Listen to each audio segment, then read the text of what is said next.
Retro. No.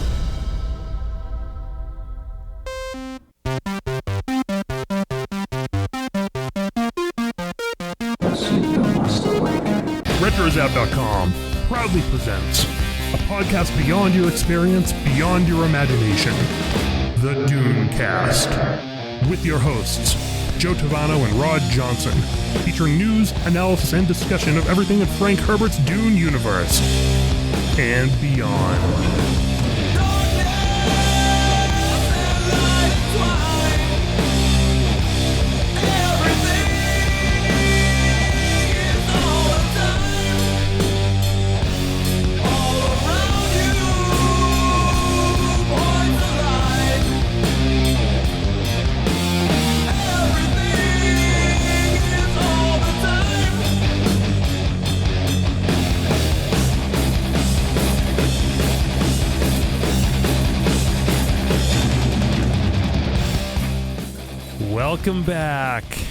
Welcome back, friends, to the DuneCast. This is our second and final discussion on Chapterhouse Dune, and boy are we excited. DuneCast, the number one Dune podcast in the known universe, except no substitutes. My name is Joe Tavano. Joining me, as always, my good buddy, my partner in crime, my Sardaukar in training, Rod Johnson. Sardaukar training. Does that mean I'm gonna go down? Like, I don't like what happened to the Sardaukar. Oh, I don't know. Wait, what should I call you? I don't know. My Fedakeen? Yeah. Oh, okay. We'll do that. I'll take it, but I can. Yeah. All right. So we're up to Chapterhouse Dune now. We are in our final stretch of the original Frank Herbert novels, and it's an exciting time. It's been a while since we returned to Chapterhouse, but it's all right. We're gonna get through this, and I can't wait to talk about the ending of this book. I almost want to skip right to the end, but there's so much good stuff that I think is going to lead up to it. So if you haven't listened to our first episode, I would say go back and listen to Chapterhouse Part 1, where we cover chapters 1 through 25 of Chapterhouse Dune, where chapters being thrown around a lot right now. You know what's funny? I've read this book, I can't tell you how many times, over how many years, and only on this reading did I truly understand why that planet is called Chapterhouse. I'm just going to ask you this now, and we'll get into it later.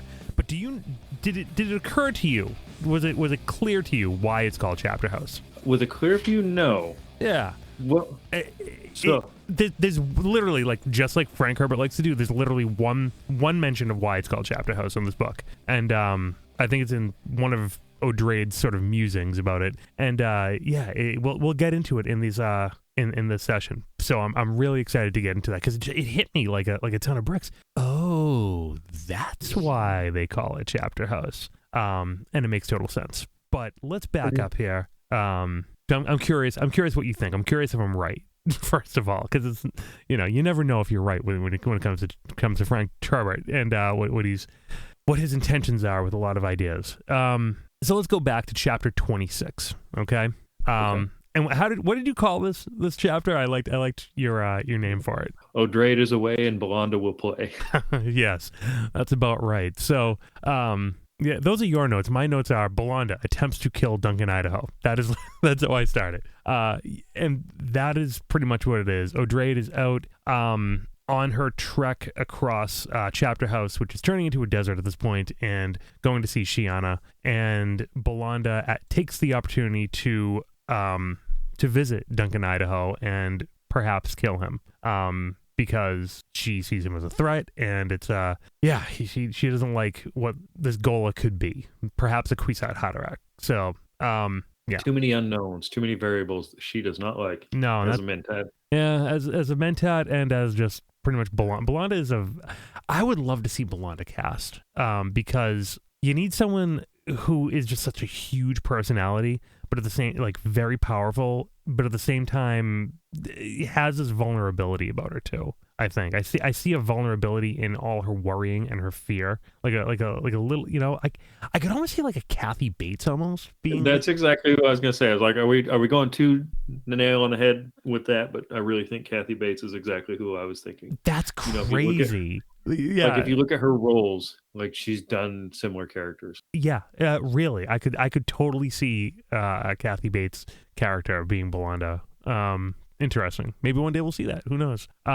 Yeah. So she she visits Duncan, and he is prepared. He's like, "Oh, I was expecting you.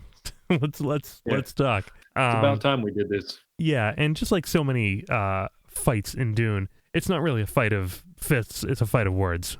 A lot of debate, a lot of feints, a lot of parries and attacks, and I got to tell you, Duncan wins roundly. Absolutely. And then there's also poor little Tag. Oh, poor yeah. Miles. He actually, just, yeah. he's like, what is going on here? What is happening? What are these two people even talking about? Like that's the beauty of it too. Like it's so opaque. Their conversation, like how they are dealing digs to each other and learning things about one another, is not clear at all.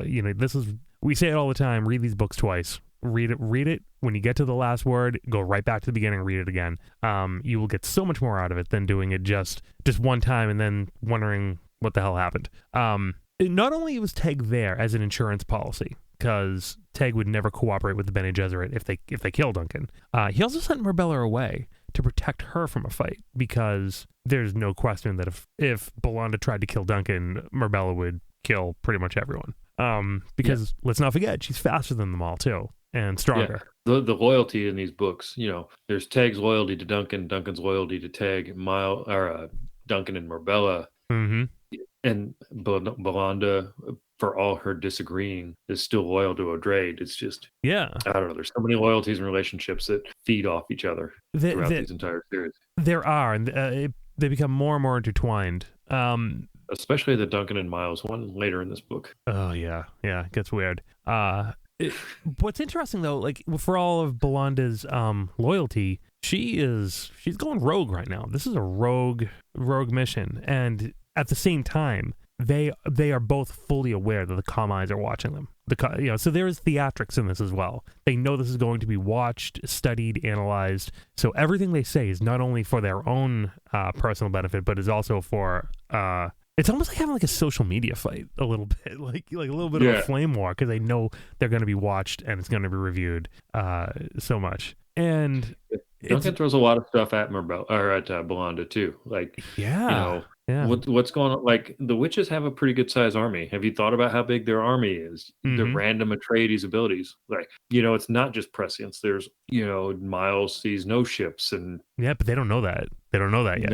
No, not even Duncan knows that yet. But there's a lot of Atreides seem to have random abilities. We know about, obviously, we know about Miles' speed as well. Yeah. Belinda, like, do you understand why these are? Do you even have an inkling of what the potential is in the Atreides bloodline at this stage of human development? It is as much unpredictable as anything else in the universe from the Golden Path. And I just love the way Duncan just roundly puts her in her place. We are dancers on the same floor. Like that is it's a beautiful way to put it. They are maybe not dancing the same or dancing together, but they are both making their own maneuvers on the same field. And Duncan realizes there is dissent among the sisters at the highest levels on what to do with him and what to do with their situation as well. He knows that there is a considerable amount of not fear but indecision, I'd say, and faith as well. Not everyone believes in Odrade either. Well, there's what do you do with Duncan? What do you do with Shiana? What do you do with Miles? What do you do with Marbella? Scytale, Marbella. I mean, Odrade's kind of running the show, and I think Belinda, I talked about her loyalty and pointed out she's not 100%, but she is loyal to the sisterhood for the most part, and she will follow outside of Duncan but that's another thing Duncan brings up though, is Shiana. Yeah, because that's obviously a rivalry Belinda and Shiana have. But why is Shiana immune to the bonding process? Exactly. That's very interesting. And that's another point about those Atreides abilities. There's something there. I mean, something from those Siona genes that makes her immune to that sort of coercion. Interesting. And then and then he hits her hard. He calls her a hypocrite. Like that's one of the pretty much one of the worst things you can call a Bene Gesserit to their face, right? Like that is one of like the biggest insults to a Bene Gesserit I could see, because you're at once calling them illegitimate, you are calling them unfaithful, and you're calling them false in their not, I mean, the sisterhood is deceptive on so many levels, but they're never deceptive to themselves, and that is what he is calling out Belanda on. And that's huge, you know? She's a necessary evil, someone who's kept around because they are useful, but like a weak link, she strengthens everyone else around her. Burn! That is a burn and a half. I mean, and I think that that really stuck with her. Yeah. And then he throws at her, you know, like, hey, I'm aware of what you're doing with Shanna. Like, I know that you're trying to start this new religion with her as your Messiah, essentially. Yeah. Exactly. It's like, you know, like I figured all this out. I know what you're up to, and yeah. And if you were a capable mentat, Odrade wouldn't need me, but she does, because I'm an inventor, and that's exactly what Odrade says to herself, that she needs an inventor, not a mentat. She needs creativity, and Belanda is the opposite of that. She's dogma. And then he just starts casting that doubt. You know, what happened to the scattered Bene Gesserit? You know what? None of them came back. You never heard about what happened to them. What happened to them? Did they turn into Animatres? Were they captured by Animatres? Have they created enemies out in the scattering that we don't even know about? You know, maybe they have incited the enemies that are after the Animatres, or maybe they are those. You know, the doubt that he casts is so perfectly crafted. It's really cool. And then he even digs into her other memory by remembering a trip to Wallach 9 to suppress a hidden Bene Gesserit mentat school during the time of Leto. And then you find out that's one of Belanda's ancestors as well, which is just crazy, right? That's a hell of an argument to be able to have, you know, be like, oh, and I remember when your ancestor did this. And yeah, and then she can dig it up in another minute. She's right, he did.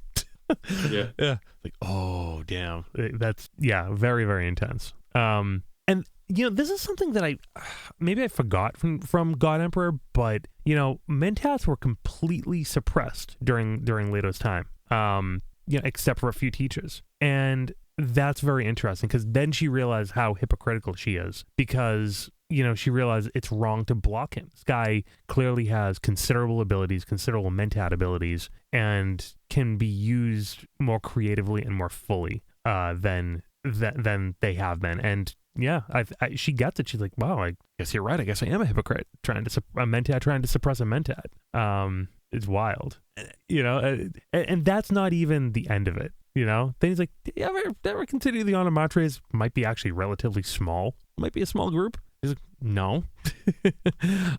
What about a no planet? Maybe that's where they came from. And she's like, what? A no planet? Are you kidding me? They're like, yeah, why not? We don't even understand how the Holtzman principles work. They just work, and we employ them. Like, the Ixians don't even get it. I do love that. Like, nobody knows how they work. They're just like, they talk about this later in the book. Like, yeah, they work on faith. It's just faith that they're going to work, and nobody ever questions it. Well, it's like we don't know how it works. It's like electricity for most people. You know, you plug something in, it just works. You know, you never question it. Yeah, we don't know why it works. You know, like most people can't tell you why when you plug something in, why it works. Yes, there's electricity in there, and there are ohms, and there are amps, and there's voltage, but why? Most people can't tell you that. That's kind of like what the Holtzman principle is. You know, Holtzman devices work because they work. We know it works, but they don't know why it works. And not understanding that, not having anybody who understands that, there is so much to be learned from that, and there's so much potential there. And we'll get to that later in the book. And here's an interesting, this leads to a very, very interesting quote, which I would like to bring up later on in future episodes of DuneCast. Humans and machines inextricably bound to each other. Cyborgs, machine intelligence. This is an idea that Duncan brings up. You know, it's funny. I think that the talk of cyborgs just feels so 1986 to me, because I feel like that was like all the rage to talk about, like that word specifically. Yeah. But this idea of humans and machines, and going back to the Butlerian Jihad, and, you know, also coming to grips with why Leto kept Ixians working and why they kept that moving forward. I'll say no more at this point, but it's a very, very interesting concept, and I can't wait to talk about it in the future. Because I feel like Herbert's laying a foundation for ideas that he never got to. You talk about Holtzmans, you talk about machines. There's just stuff being laid in this conversation that just requires further investigation. Because we never really figure out about why the Holtzman principle works. We never really get to that. And cybernetics, cyborgs. It's such a cool idea, and it's never really explored too much. Well, it's explored in the extended Dune universe, obviously, but yeah, I mean, in the earlier days, yeah, and I'll say no more at that point. Yeah, and then they talk about the futars, and was it a lie? It was a lie that futars were hunting honored Montres. Why is that lie seated, or was it a lie? But the reality is that honored Montres have futars captured right now. That's the reality that they know. So the origin of futars and who are these mysterious handlers, right? They don't really, they have no idea. Yeah. Need handlers. Yeah. Where did they come from? Yeah. Like you said, who's controlling them? And they're somewhat listen to the honored Montres, but you can tell that the honored Montres are not the handlers. No. Yeah. Yeah. Exactly. So there's a distinct mystery there. So Blondo exits, and she is completely off balance from this conversation. Duncan has roundly handled her, and she is kind of sort of questioning her position right now. Teg's like, what just happened? And then he looks at Duncan tries to explain it to the boy Teg, and he's like, yeah, she had the false idea that I might be a Kwisatz Haderach. But I ask, is he? Is he? I think this is the question. He denies it, but discussions that he has later in the book and things that he does lead me to think that maybe he is in a different form. And I've said this previously in Chapterhouse, that his, for all intents and purposes, where he arrives at in his abilities is very similar. It's just very similar. It's not other memory, but it is being able to recollect all his past lives. And he's not necessarily prescient, but he can project in the same sort of fashion. So he's arriving almost like at this parallel development going on here and parallel evolution towards that Kwisatz Haderach point, I think. And I don't know. I'm very curious if other people feel like that. What do you think? Well, the Tleilaxu, obviously they've been playing with his genetics for 5,000 years. Yeah, he's an experiment. For one goal, for one end. Yeah. Another dropped idea I never forget is that in Dune Messiah, that the Tleilaxu admit that they already had their own Kwisatz Haderach. They say that, and that's never touched upon again, which I think is like a huge idea. Could be a lie, could be some posturing, but who knows? Yeah, very secretive. Yeah, very secretive.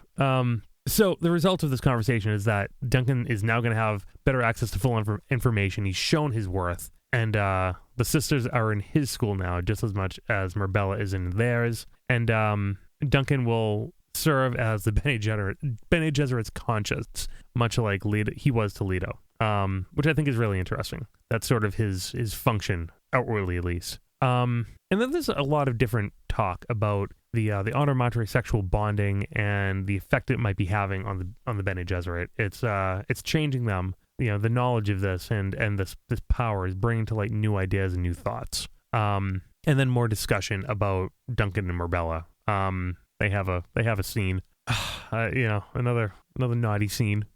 Yeah. And they talk about their addiction. And I wonder, has humanity evolved to such a place where they can't even recognize what love is? They call this an addiction, but is it just love, or is it more than love? Is it a new definition of love, or is it just a mutual addiction? It's a discussion that comes up a couple times. It is, and I find it hard to parse. I'd like to think it's a very deep and intense love, because a lot of this book is about restoring that sort of connection to one another, and I think that's why there's so much discussion of sexuality in these last two books, because that's kind of the one caveat, or the one thing that the Bene Gesserit have lost throughout all this progression of humanity over the millennia, that love. So I think there is something there with that. And the more times I read this book, the more different takes I have on it. I see it both ways. You see them as addicted to each other, and you see them as in love with each other. Yeah, I mean, maybe it's one and the same. Yeah, or do they have to be exclusive? Exactly. Yeah, maybe they're addicted physically. Yeah, their techniques, quote unquote, allowed them to fall deeply and madly in love with each other. Like maybe people haven't been in a long time. Like what if that's it? What if they are just naturally finding love that people in today's world sort of take for granted? Like what for all of the things that the future people in the Duneverse have gained, what if that's the one thing they've sort of lost? Because the ability to love. Yeah, a little bit. I mean, I don't want to get too sappy on this, but it's a very interesting concept because the Bene Gesserit clearly look at love as a weakness and have brought that forward throughout their mission area Protectiva, and clearly in the upper classes of society, they have. It's certainly a topic that was much discussed in the beginning of the series with Jessica and Leto. Yeah. Then Paul and Cheney, and then it's kind of fallen. Yeah, I mean they look at that as Jessica blew it, right? Jessica is literally responsible for the entire Dune saga and what has happened. So. Yeah, I mean, you can also make the argument Paul loving Cheney, the wild Fremen genes created the tyrant. Yeah, I mean, it just cascades from there. So it's not that they rejected the concept of love without good reason. It's from their perspective, they might have just gone a bit overboard. Kind of like the Butlerian Jihad. Yeah, probably. But it's a very astute way of looking at how humans react to things, because we either don't take anything, we have no action, we are not we just let things happen, and we are ambivalent towards change, or we overreact and we just we take things to extremes. I'm sure a lot of people can draw parallels with what's going on with the pandemic through that, not to date this episode too much, but yeah, that's very interesting. All right, chapter 27. Tamerlane sitting with O'Drade, and she is, as she puts it, on the coals. She's sitting with the boss, and I think we've all been there. Yeah. That uncomfortable time in the elevator, that uncomfortable car ride with the boss, or just waiting to get grilled. Come back to my office, shut the door. Yeah. What did I do now? Exactly. But it's not like that. It's not, it's not really like that, but at the same time, she definitely has to be very aware that she is being judged harshly right now at the same time. And where they have just got done reviewing the ocean that they had just seen. The ocean is drying up, and O'Drade has gone for a swim in that ocean for the last time to experience it one last time before she orders it to be destroyed, essentially. Sea child one last time. Yeah, exactly. The dunes are making it difficult to travel beyond the sea, so they're gonna have to go to Ornithopter, and at the same time, entire cities are being relocated. And Herbert makes a big deal of this, and I think that's probably a good thing, because nowadays you think about like relocation and like, it's easy to just kind of chalk that up to, oh yeah, the poor people are being relocated. But this is a huge deal. It's a huge deal to make to relocate a city, and I think that Herbert's sensitivity to that goes a long way to think about what's important to people. I mean, if cities are in our society were being relocated, it's not just like a third world thing. It's a huge, not something that happens far away. Herbert tries to really bring us into the implications of that and why that's an important milestone for what's happening in Chapterhouse as well. Remember, this is their home base. They're completely terraforming their home planet, for better or for worse. And populations are gonna. What are you gonna say? And very quickly terraforming it. Not just not like Leto did on Dune, where it became forest and lush over 3,500 years. This is one generation turning it into a desert planet. Yeah, super fast. And the population will eventually move to the poles and mine for ice water until that's gone. And spice harvesters are already being manufactured, even though there's been no sign of worms yet. And it's funny, this isn't lost on O'Drade, this rapid change, how intense it is. And what if she's wrong? She could completely screw this planet. She could screw up the Bene Gesserit. This could be the end, and they wouldn't even need the Automatres for a lot of it. And yet an acolyte shrugs at the idea of a planet being terraformed in a desert, and that completely enrages O'Drade. Because it's not a human reaction, right? Like, that's not human. That's not normal to just shrug at something like that. Oh, well, we're changing the planet, whatever. Like it also reminds me of like very like very Gen Z reaction sometimes. I don't know. Love my Gen Zers, but what's taken for granted by one generation is not the same as the other. Also that reaction is a perfect Bene Gesserit reaction as well. For the transience of everything and the impermanence of everything. So I think that's pretty cool. The dichotomy between O'Drade and the rest of the Sisterhood. Just shows you how much of a rogue she is. And she's also, they talk about like kind of blowing it off, but she's like, do you understand what I'm doing here? Like, were you on Dune? Were you out in the deep desert? Do you understand what's going to be happening? Talking to Tamerlane, yeah. And she's like, yeah. And she's like, you weren't. I took a couple steps. No. Like you waded in the ocean doesn't mean you were out at sea. Exactly. And that's a big deal. Like, you don't really get it. We're turning this into a very inhospitable place with monsters that want to kill you just so we can create spice and, get back what we lost for the benefit of humankind. It's kind of a non sequitur, but O'Drade riffs on the current space program of the 1980s as well and how primitive it was. Like, I mean, you're totally just hearing Frank talking, right? That's pretty much just frankly reading the news and like, yeah, it's crazy. We had these ships of metal and ceramic, and it was all life support, and that's it. And our tools giving us meaning and identity, even though they were just used for life support, how primitive they were. And it's just almost like Frank looking from the future back at his own present, and looking back at it now, I'm like, wow, we're like 40 years out from that, and it does feel primitive, and we really haven't gone much further at the same time. It's wild. How primitive, and at the same time, how little we've done since then. All right. So next chapter, 27. A messenger from Boozle arrives. Strangers came and took all of the Reverend Mothers away. They might be Automatre, but they didn't wear the same robes. I found that interesting. I wondered why the Reverend Mothers went without a fight, right? Doesn't seem like them, but I think they're kind of, they've been captured. They understand what's going to happen. I mean, at that point they knew. Yeah. I mean, maybe they were just kind of cornered with laser guns. And this is the punishment planet, not the prison planet, but the punishment planet as well. So maybe these are not Reverend Mothers in the best form, let's say.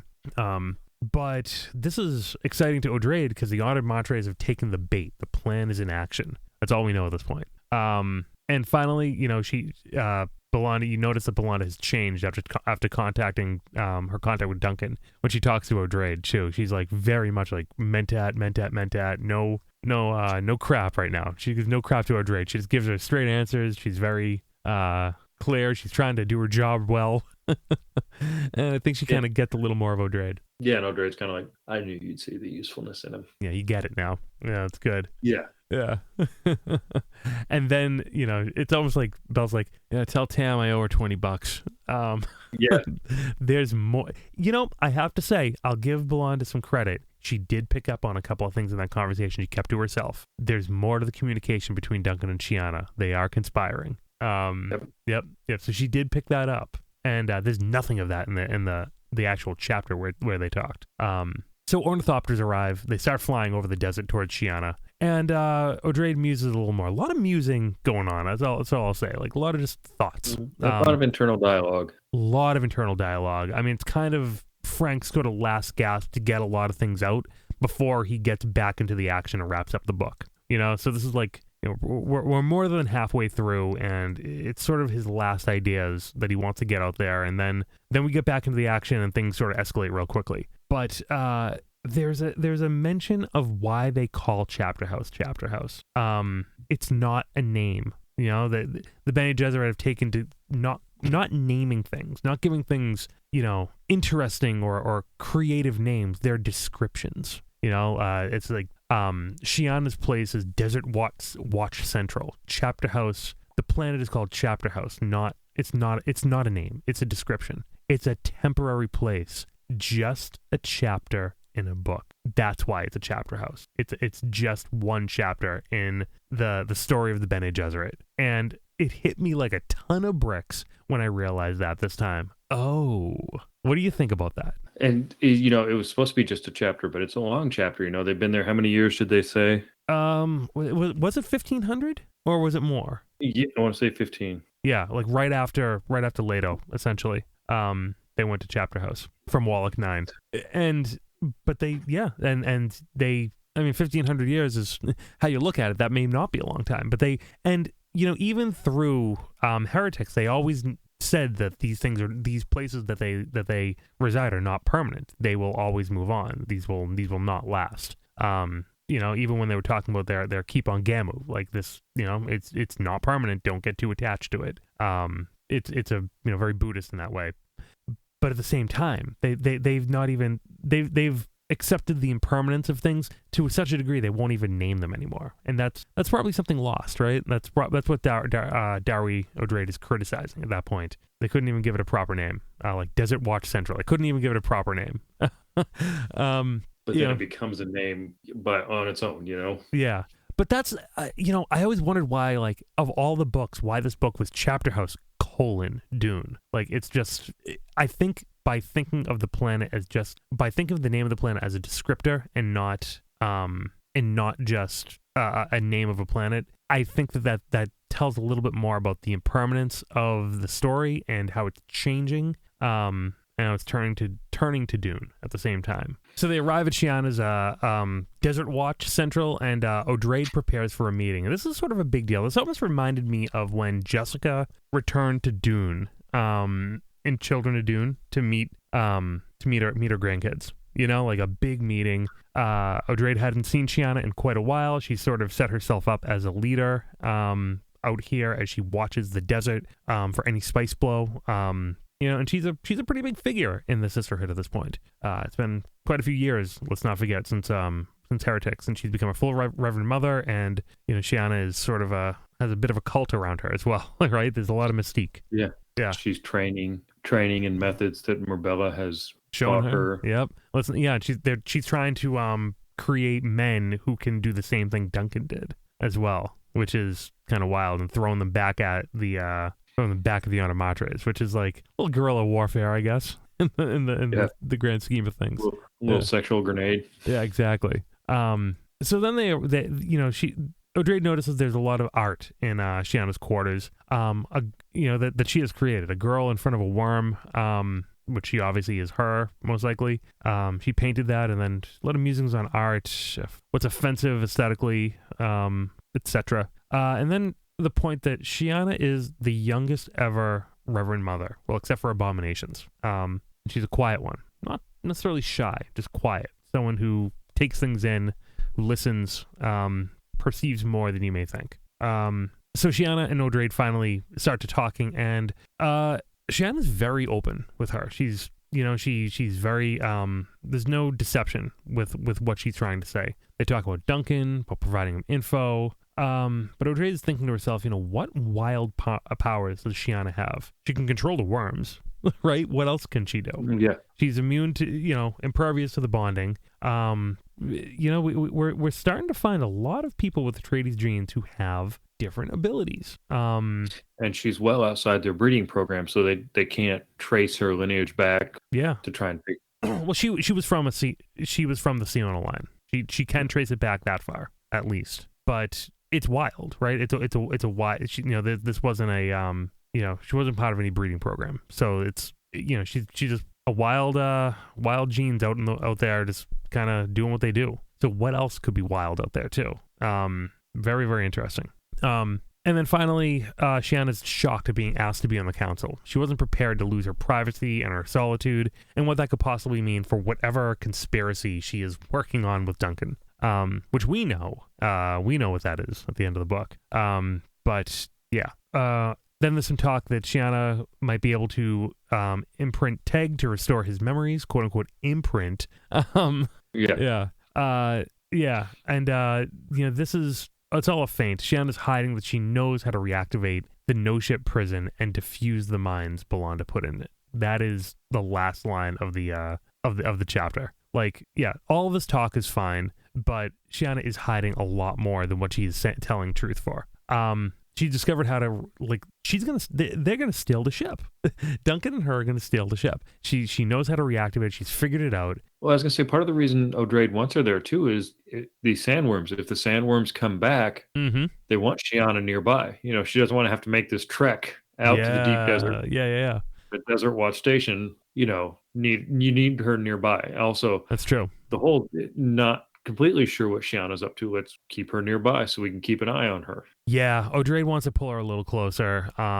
There's some moments later where O'Drade is very crafty in figuring out how to reveal what Shiana's about. We'll get to that too. So next chapter, Duncan and Marbella. Marbella's having nightmares, and she also speaks in 9 languages. So that must be fun. Only 9. That must be fun to wake up to, just someone just speaking in tongues, essentially screaming. And she has a nightmare, not about, like, you know, the things that normal people around our time have nightmares about. The Animatres conditioned her to fear Zensuni teachings. They would corrupt her. So she's literally being menaced by words. Words are chasing her. Zensuni teachings are chasing her. And that is what she fears the most. And Duncan and her discuss the connection of mind and body for learning and why it's important, or why it might not be important, and how they are bound. Very, very. I don't want to call it a typical Herbert idea, but it's one that's been carried forth throughout the entire series. A lot more talk of Miles Tegg and rumors of what Tegg did on Gamu. Just reminding you guys, he's the Flash. Yep. Yeah, and we come to this idea of the morality of the Bene Gesserit. Marbella lists their dishonesty, their manipulation, power, totalitarian tendencies, and Duncan posits that the only morality to them is the survival and maturation of the species. I mean, that's their ultimate morality, right? Like, that's really what they'll do anything to that end. The classic ends justify the means. Oh yeah, totally. And to that end, O'Drade wants Marbella to quote unquote work on Scytale, which means, you know, seduce him, use her bonding techniques to get him to open up about what he knows, what he's up to, what his plan is, and why he's scratching his chest so much. Yeah. But at the same time, find out more about that. Yeah, we will. You know, it's interesting. They talk about how poorly the Animatres treated her. They recruited her. They murdered her father because he wouldn't be bonded. But she regrets none of it at the same time. It's like, yep, they were my sisters. You know, I loved some of them, I hated some of them, and all of it led me to here. So that's why I regret none of it.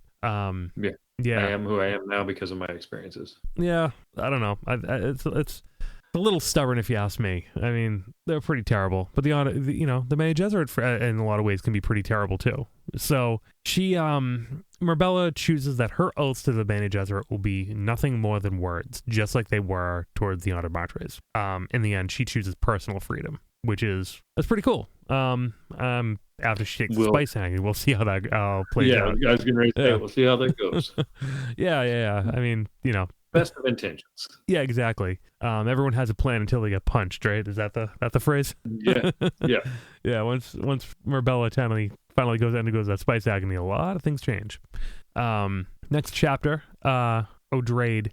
Time goes by here, and the way Herbert phrases it leaves it very nebulous. Is it years? He talks about years, but then it took 2 months to get Shiana confirmed as her advisor. I'm more likely to think that years didn't go by and it was that 2 months. I think O'Drade was talking about, wow, how do the years just fly by, huh? It's already taken 2 months to get Shiana confirmed. Like, it's a very screwy way of discussing time. Passage of time in Dune is like not that descriptive. Blink and you miss it. To tell you how fast these things go. But whenever they do give descriptors like that, I really try and key in on them, because it tells you a little bit more. It tells you a lot about how things are progressing and the speed at which. Because if you don't have those breaks in time, things just seem to just fall one after another. And it's like, how long does this book take? Is it a day? Is it a year? Is it a month? You don't know. I mean, the time between Chapterhouse and Heretics is substantial, many years. You got to remember, Duncan was a boy, and he's a man now. He's a man now with many children. Yeah, yes. Is it 4? No, 3 of the 4th on the way. Yeah. Marbella is about to give birth again, and after that, she'll probably be ready to take the Spice Agony. Yeah, and more Bene Gesserit are being sent off in the Scattering at that time too. Shiana's officially a successor to Tamerlane, and they're getting ready to restore Teg's memories at the same time. And then Odrade meets with Scytale. And this is I love this. I really loved this chapter. Odrade questions why Scytale wants face dances in the first place. Why he's interested in Duncan. I mean, these are kind of rhetorical questions. We all know why. Scytale's rubbing at the null entropy tube in his chest pretty much the entire time. Like, what a tell, right? Like, this guy is not a good poker player. Odrade picks up on it right away, of course. Like, oh, I don't know why I want Duncan. Scratch. Oh, face dancers. Who would want those? Scratch. Axolotl tanks. I don't know what I would do with those. Scratch. Oh, there's nothing in my chest right here. Nothing at all. Yeah. At the same time, we find out that the Bene Gesserit is actually growing a Ghola of Scytale right now to keep him alive until they learn his secrets. Like, he can't even take his secrets to his grave with him. It's amazing. Yeah. So he keeps on just asking. He just demands his face dancers. He demands his axolotl tanks. He demands time with Duncan, and pretty laid bare. Like, why would we ever give you any of this stuff? That doesn't make any sense. And Odrade at the same time is keeping. And they also. Oh yeah, what are you gonna say? Well, she keeps him on his toes. I think you were getting ready to mention it. She keeps mentioning stuff from the belief. The Bene Gesserit are very good about leaning in and using other people's faiths as weapons. She really did a good job, and she kept on doing that. Keeping up that sort of communication between them.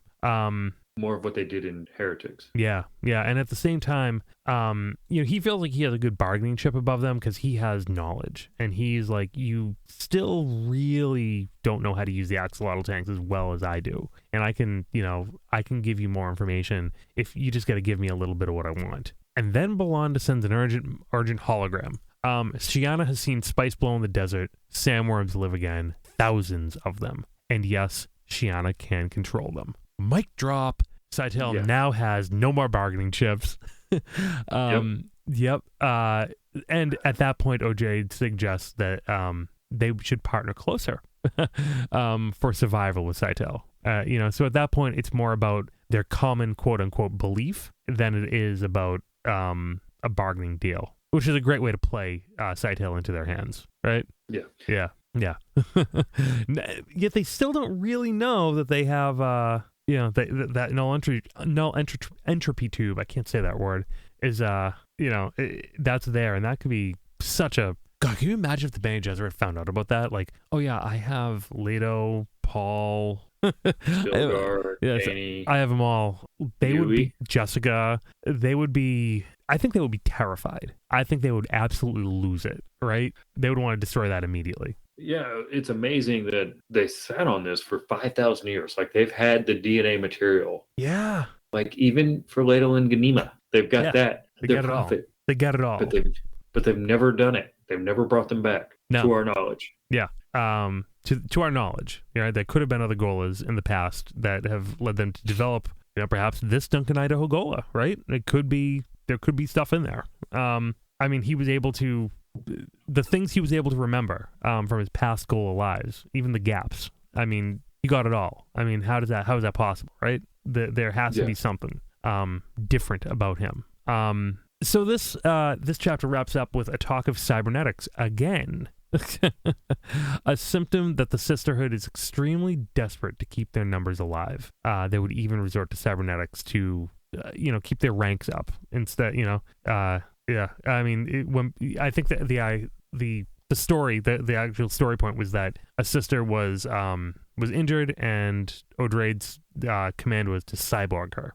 Yeah, cyborg her, make her, just keep her alive, keep her around, even though she's going to be like a half human, half machine. Yeah, which is something you talked about earlier. It's not really. We don't really have an example of that. Like maybe some Tleilaxu eyes, or small cyborg additions to humans, but it's much more prominent in the extended universe, which we will get to eventually. Yes. Yeah, sooner than later. So chapter 30, O'Drade watches Marbella train, even though she's at, near full pregnancy. Yeah. And O'Drade is... she's not taking it easy. No, she's not. No, she don't need to. They talk. O'Drade is trying to determine if Marbella is ready for the spice agony. O'Drade... It kind of reminds me a little bit of the scene in Messiah, I believe it was, with Aaliyah training. Yeah. And, not like, you're going past the safety point here at this point. This is dangerous, and that's where Marbella is. I think so, but I mean, she's a little. I think she's a little bit more in her faculties than Aaliyah was. Yeah, most people are. Yeah, most people are. But she definitely didn't do anything to kind of endanger herself or the baby. But she, at this point, people were, she's able to literally like control all of the chemicals in her body and the functions of her body to a degree that she could keep things in check. So O'Drade, they talk, and O'Drade puts it out there that the Bene Gesserit must change its ways to survive, and Marbella might be the right person to lead them, which is interesting, very interesting. Marbella compares herself to Jessica, right? Both sisters in love. They recount all the consequences of Jessica's choices, and O'Drade wants that to happen again. She needs something radical. We're kind of getting more hints of what O'Drade's true plan is, that she is trying to set in motion, maybe not a Kwisatz Haderach, but a situation that fundamentally changes the structure of not only the sisterhood, but humanity in general, in order to survive. And at the same time, free them completely from the vision of Leto. And I do like how Marbella doesn't necessarily view Leto like the tyrant. Yeah. He's Dora. She sees the point of the golden path, and she's willing to, understand why he did it more. Yeah. It was it was a great back and forth between the two. I don't think there's for all of the back and forth, though. I don't know if there's a lot of meat on the bones there. I think it was all a lot of self-evident ideas for the reader. But I think that O'Drade realizes that Marbella realizes, and Marbella realizes that O'Drade realizes what they both kind of understand about the Bene Gesserit and the situation as things stand. But straight up, O'Drade puts it out there. Why do you even want to become Bene Gesserit, right? And Marbella's very clear with her for the abilities, for the strength. She's totally honest. But O'Drade kind of puts out that you can't kind of just pick this stuff like a cafeteria line, Yeah. Cafeteria Catholic is the term I always heard. In my growing up, right? Yeah. She has to be fully committed to the Bene Gesserit. You're not just gonna pick a few things here, pick a few things there. That's not how it works. And Marbella's like, okay, fine, I'm all in, but I'm also kind of not. I'm also kind of not all in at all. So you'll deal with me. Like, I'm not going to give up Duncan. Yeah. And I still consider the honored matres my sisters. Yeah, I don't consider myself an honored matre per se, but they're still my sisters. Yeah, they're all right. You're all right too. I want to become something more. Is really kind of how she's. That's kind of where she ends up on. I don't want to just be a Bene Gesserit. I don't want to just be an honored matre. I want to be something else. And I think O'Drade really likes that. It's like, yes, creativity, invention. Now we're talking. This is a wild card I can play. This might just work out after all. Yeah, exactly. So Marbella is going to train Shiana in more sexual bonding practices to work on Sightale and to revive Teg. And for that, Marbella will also soon undergo the spice agony. Chapter 31. Sightale's point of view. Sightale is watching people rush around on the no ship as Marbella has given birth. He muses about his plan to seize control of the no ship and the sandworm, which is very interesting. He's like, well, they'll kill me quick, but I'm gonna this plan would have to go really, really well. The Ghola, Miles Teg, is preparing to be awoken through sexual imprinting, and then the scene shifts, and this part is probably the most uncomfortable part of the entire Dune series. I'd say this scene. Yeah. This might be the creepiest scene. Yeah, I have handled this with kid gloves. Was that a joke? Yeah. Because we literally have an underage boy being raped to revive a 300-year-old man. Yeah. Yeah. I'm not sure where the legal stance on that is, Yeah. The laws are a little different, that time, I guess. tens of thousands of years in the future, but this is creepy. This is creepy and it was creepy in 86. It's a creepy now. I think this is kind of where people kind of are like, what is happening? Is Frank Herbert just a pervert? Why did Herbert write this? Was it a fashion? We talked about love and human sexuality earlier. And I think that Herbert became very fascinated with this idea after so much talk of mental progression as humanity and how humanity was able to master their bodies and master their emotions and master all aspects of society and biology, except for this idea of love and sexuality. And I think that he kind of got to this part of the Dune saga and realized that maybe this is the real key to human development and progress in the Dune universe at this point. And this is also after in his life, his wife has passed, and he's a widower, and I believe I'm not sure, but I believe at some point he was dating a younger woman. Oh, I was not aware of that. If I remember from the biography correctly, which is in the other room, so I can't look that up right now. We'll have to get. I'm very interested to read that biography. We'll have to get that. I really enjoyed the biography, Dreamer of Dune. Dreamer of Dune, yeah. I've said it before. I really enjoyed that biography. But so we will cover it. Yeah. We've got a man who's exploring himself a little bit. Probably, was married 40 some years, probably at least maybe 50. I'm trying to remember. Mm-hmm. And it is now, his wife has passed. And yeah. I mean, I don't think that. I think we're talking broadly about his fascination with human sexuality at this point in the Dune saga and maybe his life. But that doesn't necessarily translate to this scene, because this scene is hard to describe. It's hard to describe because, on one point it's the body of a child and they're trying to revive a fully mature dude at the same point. And it's just such a weird scene and such a weird moment, and it's wrong. It's wrong with the mores of our culture. It's very wrong. I think there's something very alien about it at the same time. But it does work. It works. Yeah. He snaps to, throws Shiana across the room, and moves very quickly, very briefly. Yep. And the powers are there. And then they're like, wait a second, that's faster than even Marbella. Yeah. So O'Drade questions him about it, and he's like, I can do it short times. I've burnt my energy. And she's like, well, he's telling the truth. Yeah, this body is not ready to really do this yet. It's like, it's not, I got to grow up. I got to be fully mature to get this, to really use it more. I don't know what happened or how it happened, but it did. Yeah, exactly. Yeah, and he's pretty icy, he's pretty bitter, and he's ready to command again. And he's now a grumpy old man, 300-year-old man in a 10-year-old naked boy's body. Yeah, exactly. Again, really weird. And he understands, they might kill him for his powers at this point too. And and at the same time, he also kind of understands that the sisterhood needs to relearn emotion. They can't be outside observers anymore. He really calls them out. He's like, I'm still your dog, don't worry, but I won't do what you want me. I will do what you want, but not in the way you want to do it, perhaps. You want me and you need me because I do the unexpected. So I know Drade with the new abilities is then like, oh, this could be bad. I hope this works out. Yeah, what did we just unleash? This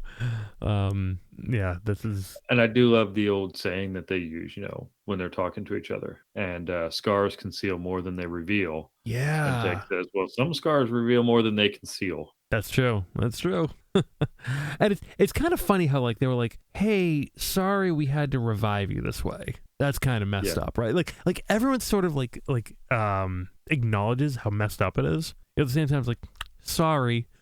They're like, I think it's probably better than the way you revived me, right? Yeah, better than the judo chop, and you thought you were killing, slapping me. Yeah, exactly. I mean, yeah. I don't know which one I prefer, but it's a weird one. It's a weird one for sure. Let's just leave that behind. I don't want to get into it further than that. Okay. But I do like then now we have Miles and Duncan, the mature Miles talking with Duncan. Yeah. Now I love their relationship, Miles and Duncan, especially Miles the second time around. Yeah. Miles Tegg is, I'll say it again, the most underappreciated character in the entire Dune saga. He's the most. He's awesome. He's one of my favorite characters in the entire Dune saga, and completely like people talk about Dune and they don't even know Miles Tegg. They don't even know. No, they don't even know. It's criminal. It really is. Because he's such an awesome character and so much the embodiment of what makes Dune cool in a lot of ways.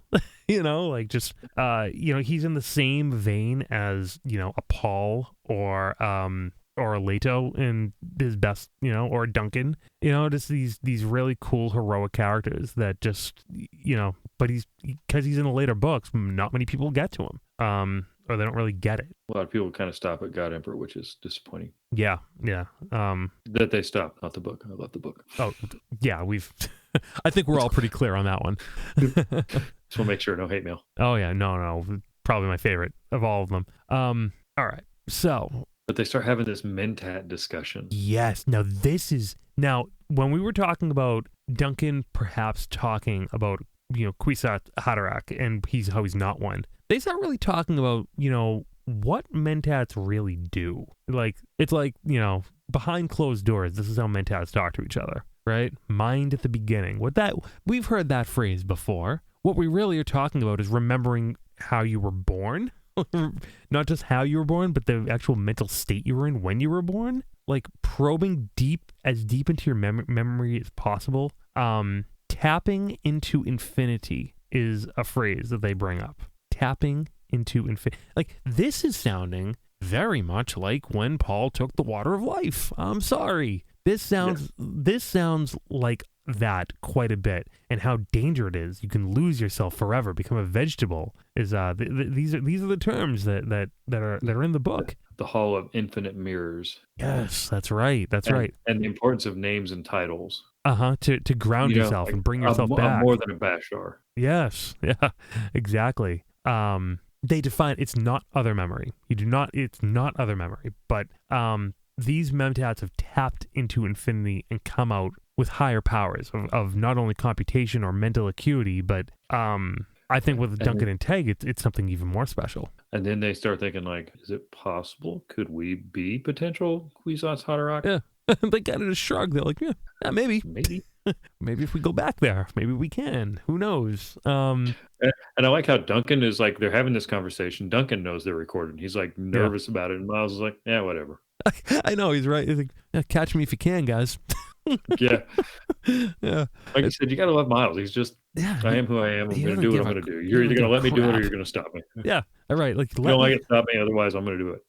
And he also was like, if you're going to use me to the fullest of my ability or just kill me. I don't care. Like, but don't, no halves here. No, we're not doing halves. Don't handcuff me. Exactly. I'm here for a reason. Unleash me or just put me back in the cage. Don't take me out for a walk. I gotta run. It is just, I just imagine them like having beers and just like, so are we Kwisatz Haderachs? I don't know. Cheers. Maybe. Anyways. Guess we'll find out. Yeah, exactly. All right, so next chapter. Chapter 32 here. Odrade knows the Animatres are going to find them. She's come to that realization. It's only a matter of time, and she knows how they're going to do it. But she's you're glossing over one of my favorite parts at the beginning. Oh, okay. Is that my notes are Darwy's having a bad day. Marbella has frustrated her on a pointless discussion of philosophy. Like, girl, do you understand how bored I am with this conversation right now? Yeah, she's like caught up in this. Please shut up. Please, I gotta go. Like, do you understand how many times this conversation has happened in other memory? Like, yeah, this is a waste. Like, I'm sorry, but I love that part. Just like I just picture her just trying to politely, just suffer through this, excuse herself. Especially when Odrade's like, in 1 week, you're just gonna know how really obnoxious you are right now. Yeah, just give it a week. Embarrassed. You're gonna be so embarrassed of this conversation. Yeah, just shut up. Just wait. Just keep your mouth shut until Just give us a little bit, I'm sorry, I just love that part. That's great. So annoying. Yeah, I did gloss over that. That is hilarious. I don't know how Odrade knows that the Honor Matra is going to find them, but I believe it's part of the plan, right? I believe it's part of the plan with Dortujla, and what's going on Boozle. So Dortujla actually returns at this point, and she's ill, which is something that, doesn't happen to Bene Gesserit. Why is she ill? That's kind of weird. But she comes back with news. The Honor Matre Queen will meet with Odrade on Junction in 90 days. They expect Odrade to surrender at this point, which obviously they're not going to do. They said that she's allowed safe passage and accompanying retainers and a crew. But and Dortujla was like, "You're gonna die." Yeah, they're all gonna die. Don't trust that at all. Yeah, you might too. And then you find out they conducted experiments on Dortujla. They fed her friend, her Bene Gesserit companions to futars and made her watch. There were no handlers present, and the futars are able to actually use an aspect of voice in their scream, which really freaks out the Honor Matres. Yeah.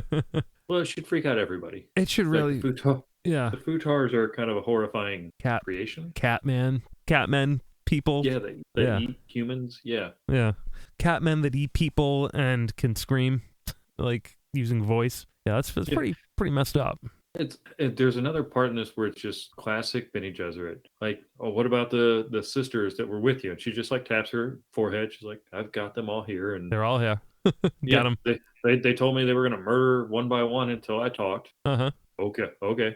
Just kind of like, yeah, we're gonna make you watch. Okay, I've seen worse. Like I have ancestors that have seen worse. Yeah, through other memory, I've seen worse. Yeah, whatever. We could. Yeah, there's plenty worse here. We get it all. Yeah, tap in the head. That is funny, right? Yeah, they're very clinical. Very much. They accept death easily. Yeah, I shouldn't say easily, but they accept that it's an outcome. And how do they view death as far as, if you passed your memories on to another sister, do you truly die? Yeah, I mean that's hard to tell, right? I mean it's I don't even know if they get caught up in that, right? Like whether you do or you do not, there's really no there's a pointlessness to it. A little bit of Darby reminiscing on, or I shouldn't say reminiscing, but pondering it towards the end of the book. It's true. Yeah, when you when you actually share your mind like that, is how much of that is actually provoked by the retainer of those memories, and how much is actually passed on of you. Yeah, it's very interesting. That almost reminds me of I've been reading the X-Men books, the House of X and Powers of X, the sort of reboot of that franchise, and there's a lot about resurrection and past lives and imprinting the consciousness of people onto bodies and new bodies and things like that, and a lot of those same philosophical questions come up. Like, is it actually the same person? Is it actually a continuation of someone's life, or is it a copy? Right? Like it's very similar in this way with other memory and with Ghola lives. Right? Very interesting. No real answers. A lot of good questions. Yeah. So the next part of this chapter really goes into Teg organizing a war council. He takes full control of his true personality at this point. However, they must not learn of the full extent of my abilities, not yet. The fact that he can see the no ships.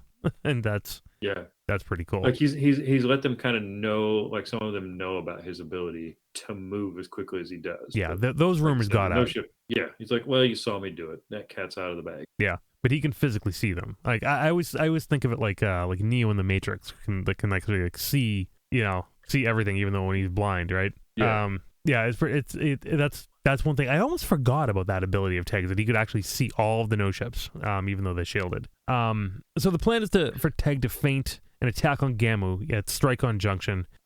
He'll use Holtzman explosions via Duncan, Idaho, and Odrade will be a spy to provide intelligence to Teg on the ground on Junction as they stage the attack. Why do they believe it'll work? He believes the Honor Matres are overconfident and sloppy, and they're running from something, which gives them, they're just too much on edge, right? They're defending on too many sides. Interesting. It sounds like a risky plan. They stretch thin. And the other thing is, like, you start realizing Duncan is apparently really, really smart on top of everything else. I've developed a new encryption method. We can pass this message, and there's even more that comes later in the book. And you're just, Duncan and Miles are such a good team together. They really are. They can get a lot done. So codependent. Yeah, very much. It's funny though. This plan doesn't really, it seems so clear. He's like, well, I'll do a feint on Gamma and then strike a junction. Like, oh, that's all? That's going to work? Yeah. Is that going to work? Yeah. Like, it seems pretty risky of a plan, if you ask me. I mean, very simple. It just, something that sounds so simple, just seems very risky in such short words. But, with Miles Tegg at the helm, maybe it's not, though. Maybe that's the perfect plan. And also, if their forces are as small as Duncan seems to think they might be, then they might not have that many troops on Gamu. Attacking Gamu and wiping out forces there might, rather than just one little stronghold, it might be a significant portion of their army. Yeah. So they might be a little more concerned, like, you and I are like, it's just Gamu, it's just one planet, but maybe that's 30% of their maybe 30-40% of their forces are there, so they freak out and they're like, oh, get over to Gamu, yeah. And let's not forget their planet killing weapon. They don't have that anymore. They what do they have? Like maybe one charge, or they don't have the weapon totally ready at this point. From earlier in the book, there was a lot of talk of that, right? That super weapon they were trying to get a charge for, but it just wasn't ready yet. So I was under the impression that they can't use that now. Yeah, exactly. So they expanded it, destroying Dune. Yeah, so that's all done. They're not really able to destroy. The Bene Gesserit don't know that yet, but they can't destroy any further planets. So this is the right time to strike. They're they could easily whip them. Next chapter: refugees. Scattered from economics, scattered due to politics, scattered because of pre-battle preparations. 20 days have passed since that war council, and Belanda's changed. She's lost weight. The confrontation. Which is kind of amazing because, like, the sisterhood, they can always control their weight. So Belanda has always chosen to be exactly who she is. And now something, she had the incident with Duncan earlier that shook her, and now she's losing weight. It's like she's quickly changing her way. Well, pretty quickly for a sister, changing her ways. Like, people are finally getting through to her. Yeah. I think in the face of these very intense and radical times, she really took stock of who she was and why she was doing the things that she has done for so long. And I think that between Duncan and Shiana, they broke the dogma. They really broke her dogma, and convinced her to kind of see that change might be good at this moment. So she's changing as well, and she's losing weight, and it's very interesting, and O'Drade does notice that. She'd look at you, kind of. And I like how she kind of gets upset about it. She's like, "Oh, I'm just doing it because it's slowing me down. I was getting too slow." Yeah. And Darway's like, "Sure, no, not really." Yeah. So O'Drade just lets her have it, though. Yep, she lets her have it. She knows what's going on. O'Drade announces to Belanda that she'll have a convocation. A gathering, right? That's really what it is. A major address to the entire sisterhood. That's something that hasn't been done since the tyrant's death. Yeah, since Leto's death, 1500 years. That's huge, right? This is like, this is going to be the big final, speech before the war.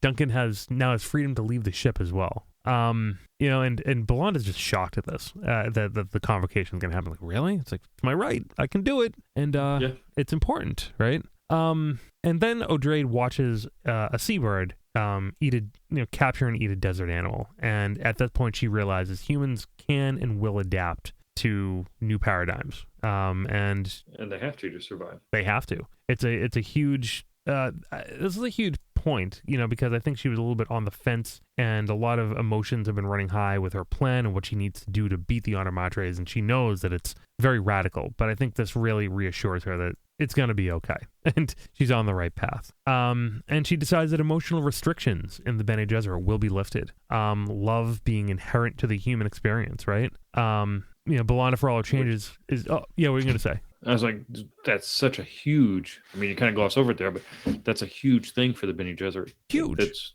huge. Probably the biggest change in the whole Dune series. I'm trying to think of something that would have been bigger in the 5,000 years that they've covered in the series. Yeah, I mean, I would have to agree. I mean, this is basically adopting, the philosophy of Jessica at that point. that maybe that was the right move all along, and maybe if they leaned into that before and after Jessica, that things maybe would have gone a little better. Belle still clings to the idea that love will weaken them. And Odrade says her to be wary of jargon because you can get lost in it. And I think that's an important point, that maybe at this point it's just words. It's not practical. And I think that's pretty obvious, right? It's pretty obvious at this point that, a big shakeup is needed for things to survive. And then the idea again to what is Shiana and Duncan up to? They still haven't figured that out. Have they really not figured it out? Have they really not? They're just so convinced that these people are completely obedient and loyal to the sisterhood. I don't know why. Literally all of their tools really don't like the sisterhood. Duncan, Shiana, Marbella, Teg. These people are like, yeah, we're here with you, but that's because we have no better options. Yeah, but it kind of makes them, of all these people, it's the classic, you don't want to surround yourself with yes men. You want people that make you question stuff. Yep. And that's what Darway has now. She just has even Belle, who's with her, still questions a lot of what she does. She does. She's a good advisor, and that's why Odrade keeps her around, because she's tough enough to speak up, right? And she tells it like it is. And then Tamerlane just kind of voice of reason. I don't know. Not voice of reason. She's a bit of a voice of reason, but I think the whole point of her being removed from that council is that she's getting a little long in the tooth and a little tired, and maybe a little complacent, right? So you take someone who is a bit radical like Belanda, and maybe Belanda and Tamerlane at one point balance each other out, but Belanda's more in the Tamerlane role now, and Shiana's the new radical. Yeah. That's really forcing. Shiana's not as vocal about it like Tamerlane was, or like Belanda is. No, not as fuddy-duddy about it either, but she is the real radical. And instead of the funny thing too that we glossed over, Shiana makes fun of people. She teases Belanda all the time, or used to, at least until the council, which is hilarious. And once she became an advisor, she stopped doing that. And she kind of became friends with Belanda and gave her a lot of different new ideas. So they formed a friendship, which is kind of unlikely, I guess. But I think it's pretty funny to see Shiana kind of like a bully, like a mean girl. Yeah. I thought that was kind of hilarious. So with this question of what Shiana and Duncan and what are they up to, they decide. Odrade decides to name who will be accompanying her to Junction, and they all agree to share their minds with one another. And Odrade commands Tamerlane to share with Shiana, and Shiana to share with Tamerlane, like right now. And you could tell Shiana did not want to do that because the jig is up at that point. And she's like, really? And Odrade, I think she's just kind of like, I don't necessarily want to be in on what you've got, because I'm not sure that I'll agree with it, but I do trust Tam's judgment. Mm-hmm. So you share with Tam. Exactly. If Tam feels like it's necessary for me to know, she'll tell me. If not, I got it. Yeah, it's all good. But it's just funny because Shiana's like, oh, you got me, right? Like, what do I do now? Yeah, it's well played, Odrade. I read this and I'm like, well played. She's like, yeah, share now. Do it now. And like, oh, you got me. Yeah. And it's like, you don't have to share with me. No. Which is a good move. Yeah, exactly. And what does Tamerlane say? You taught her well. That's all that Odrade needed to know. You taught her well. She's like, okay, all right, all good. All right. If you trust her, I'll trust her, type thing. Yeah, exactly. Exactly. And at that point, it's like pretty obvious. Shiana could easily also be the next Mother Superior. Marbella, Shiana. I mean, these are people who are in the ring. Yeah, obviously not Belle. No, Belle doesn't have the temperament. No, and she's too old. Yeah. Speaking of Marbella, there's a discussion like they talk about how she moves. Yeah. And she walks easily with a path of least resistance. And then they kind of worry, is this going to bleed over into her as a sister? Mm-hmm. Will she just take the path of least resistance and not change anything? Will this hinder her ability to get through the agony? Yeah, that's an interesting point. I didn't really key in on that too much, but I think that's a really interesting point about Marbella's personality, right? Because it's so different from the common Bene Gesserit teaching in that way. And it's one of those, they kind of bring her in to change things, but then they worry, like, is she just going to go through the agony, then become a stereotypical Bene Gesserit sister? You know, is she just going to take the path of least resistance, do what she's told, or is she going to be, or will she become something different? What if she becomes an Andromatre who takes the path of least resistance and also now has all the capabilities? Yeah, exactly. You know, so it's a gamble, right? You give this wild card new power, and it could backfire totally and be, you know, you create a monster. Something that's definitely happened many times. So it's funny, there's so many wild cards throughout this entire series. You know, like they try and plan everything out, and then it's just like one wild card throws it all for a loop. You know, they tried to plan out Jessica has a daughter married to Fade, and then then they got the wild card there. Then we have we talked about earlier the Atreides wild card genes and produces Leto the second. And now, you know, we've been trying to plan the sisterhood, and now we're going to go lean into a wild card with Shiana and Marbella that we don't really know that well. So for all our planning of thousands and thousands of years, we're going to lean into the unknown. Yeah, Bene Gesserit, not really clutch players, you know. No, don't trust the hand they have. All right, chapter 34. So it's Marbella's Day of Agony. What a holiday that sounds like, you know? Your birthday, your day of agony. Like, is there a cake for that, I wonder? Yeah, exactly, right? So, you know, it's noticed that Tam and Shiana have grown close after sharing, which is not uncommon, but Tam is still keeping Shiana's secrets as well. You know, and Odrade is thinking, you know, what could Marbella become? Catalyst is what she says. So still cryptic in the plan, but it's becoming clearer and clearer.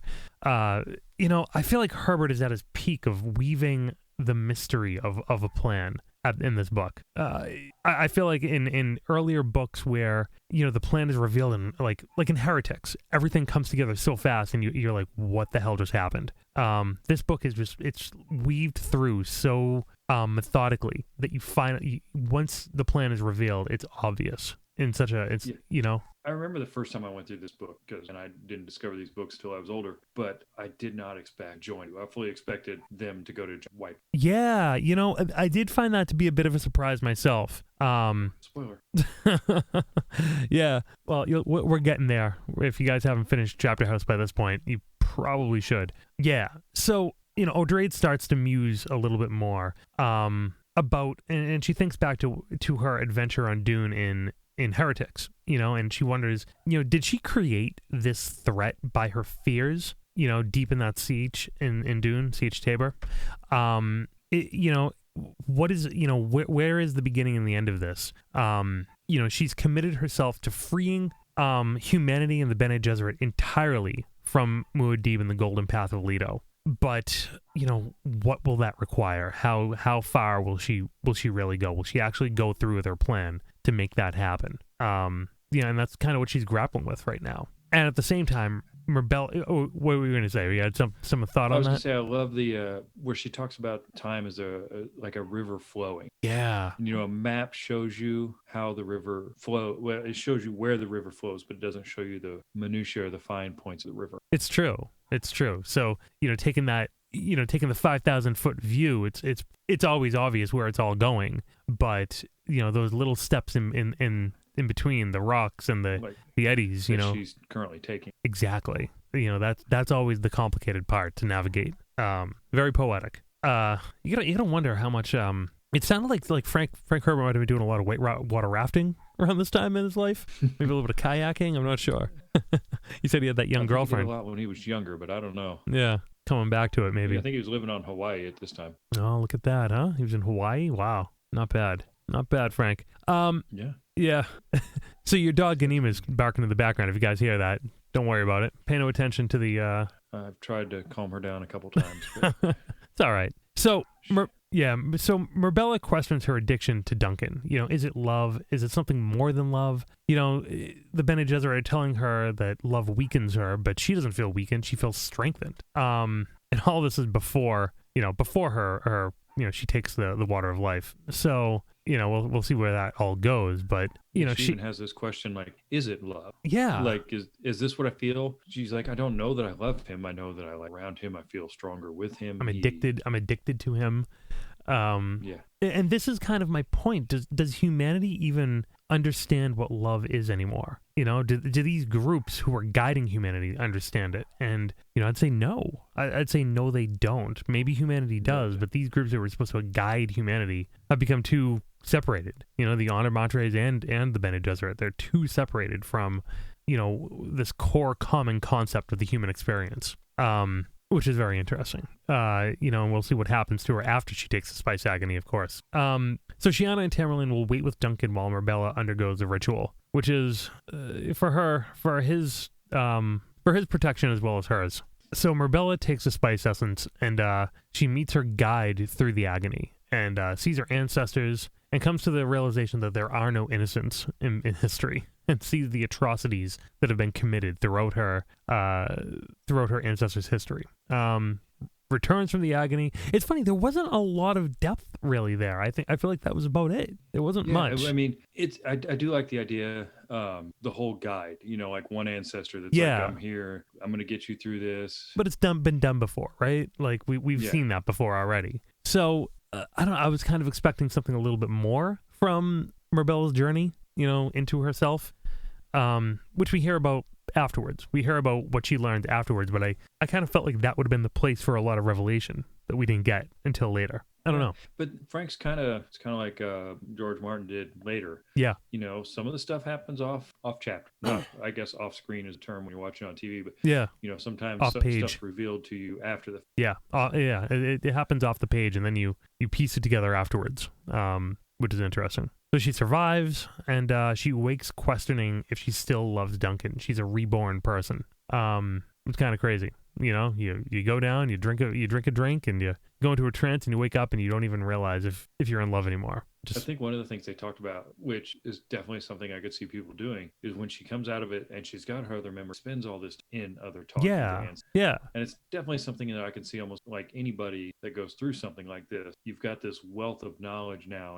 Like you were saying, some of them probably were unsavory characters, but you're talking to. Yeah, totally. And like to kind of have that there, I mean, she's almost like literally caught up in herself, right? Like, how can you spend a lot of time feeling for another when you have so much inside your own head to dig through? So many other people, really. Something bigger now. Yeah, you are something bigger. So that's a good question right there. And they multiple times characters say, oh yeah, every Reverend Mother goes through it, it'll pass. This is what they all do once they get the other memory. Yeah. So chapter 35, Idaho.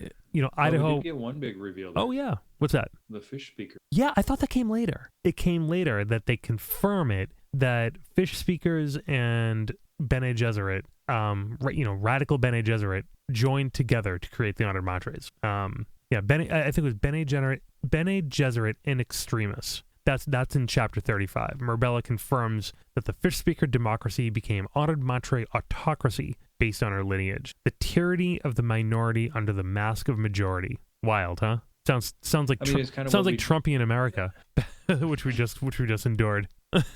Yeah, I mean it really does sound like that, right? Yeah, it's wild. Democracy to autocracy. The tyranny of the minority under the mask of the majority. And at the same time, Marbella is pulling away from Duncan. After she becomes a Reverend Mother, Idaho is retreating into his mentat abilities. He's developing weapons for the coming war with the Honored Matres, and probably at the same time trying to figure out this shimmering net puzzle that is plaguing him as well. Something that he can see for no real explained reason at the moment. No, there's a lot happening with Duncan in this chapter. He wakes up and he's got plans for new weapons that he's dreamed about. Yeah, he has a lucid dream of Odrade in an armory. Devises miniature Holtzman generators and laser guns in his dream. No more than 2 centimeters big. That's so tiny. How did this happen? Right? It's like implanted. Yeah, this isn't something he's been trained. Well, maybe. But these are new ways to. No one who could train him or implant this in his memory understood the concepts around the Holtzman generators and the way he's developing them, right? So this is coming from something outside, right? Yeah, he also, there's plans for Miles' attack and how to disguise that. Yeah. Then he thinks of other new weapons, humans and other animals designed for attack, like futars, right? Disruptors. He's never heard that name before. Then he sees the shimmering net and the elderly couple who are screaming, "Stop spying on us." He's reading their minds. He's pulling this from their heads. Like, what is the connection there? It's you just shake your head. You're like, I don't know. Well, tacky on theory. It's part of Holtzman's theories. Does it relate to how he's tapping the net in these two elderly people? I don't know. And he's realized that someone out there has found a new way to use Holtzman's theories. And this is what I love about Chapterhouse, is that they go back, to an idea that really hasn't been discussed since the first novel. And he returns to just the core concepts of the Dune universe, and millennia later start to investigate once again. And at the same time, all of this is entering his head. He's pulling it out of these people from the behind the shimmering net. He realizes Odrade's plans all at once. It all comes together for him. Like, all the pieces fall into place. He figures it out, and he realizes it's a insanely fragile plan, and he will lose Marbella one way or another. Which helps his process going forward. He's, like you said, Dan, for their relation, very codependent as they are. Yeah, 100%. Chapter 36, The Convocation. Odrade announces to pretty much every Bene Gesserit around that she will meet on junction with the Andromatre leadership, and she likely will not survive. It will partly be a distraction. We are about to punch them. There's going to be a feint at Gamu, and that should drive Andromatre allies to junction. I guess I was thinking that if there was going to be a battle, all the Andromatres would swarm to Gamu, but they're so confident that they're gonna just crush them in battle that everyone will flee to junction. That's an interesting way to approach a battle from a position of power, huh? They're very confident, and they've got their Bashar back. They have the numbers, they have the weapons, they have it all, so that they feel pretty confident, and they will take junction and hopefully capture the Spider Queen. Bashar will lead the attack in person. Tamron Dartugela will accompany Odrade. Then they talk about some things that never got talked about again. They're gonna have decoys that will do a great deal of damage around junction if a laser gun hits them, and englobe junction with devices to reveal the Andromatre no ships. I don't know what these decoys are. I really didn't understand that. It just a technology, as I guess. Revealing no ships, I think that's just more Teg trying to hide his abilities. Yeah. That's interesting. So Odrade's saying they have devices, but it's really just Teg. Yeah. But Odrade doesn't know that yet. Odrade doesn't know that Teg can do that. Maybe Teg is giving that. Maybe Teg is saying that's the plan to Odrade. Yeah, and I like how he gets up there and he gives his, this is what we're going to do. Mm-hmm. And then, of course, he gets questioned right away, why are we listening to this 10-year-old man-child? Yeah, and the 300-year-old man speaks through the body. And he just, shuts him down. Oh, yeah. And they are not happy about it. But Odrade's like, this is why you're here. This is why we brought you back. This is exactly what's going on and why it's happening. So Odrade will share with Marbella and Shiana if one other if the proctors will nominate someone, but no one did. Those proctors hate Odrade. They really do. Yeah. Duncan chooses to not leave the no ship, and all of you know why. What does that mean? Is it his hatred for the Bene Gesserit? He doesn't care what happens to them? I think he's upset because he knows he's going to lose Marbella. Probably a little bit of that. He doesn't see a place for himself there. I guess so. Interesting. But he will be. There was a great line I wanted to talk about in here. Sorry. No, and the line about the best way to influence change. Yeah. And how you don't shout loud about it. You find small leverage point and move them to. Yeah. You pull the small leverage. That holds true in politics. The people that are out there screaming and shouting essentially get dismissed. It's you need to find a small change. Yep. Make the small changes. You pull the right levers to inspire and influence people. You don't shout at them and tell them things. Tell them what to do. That's a difference between.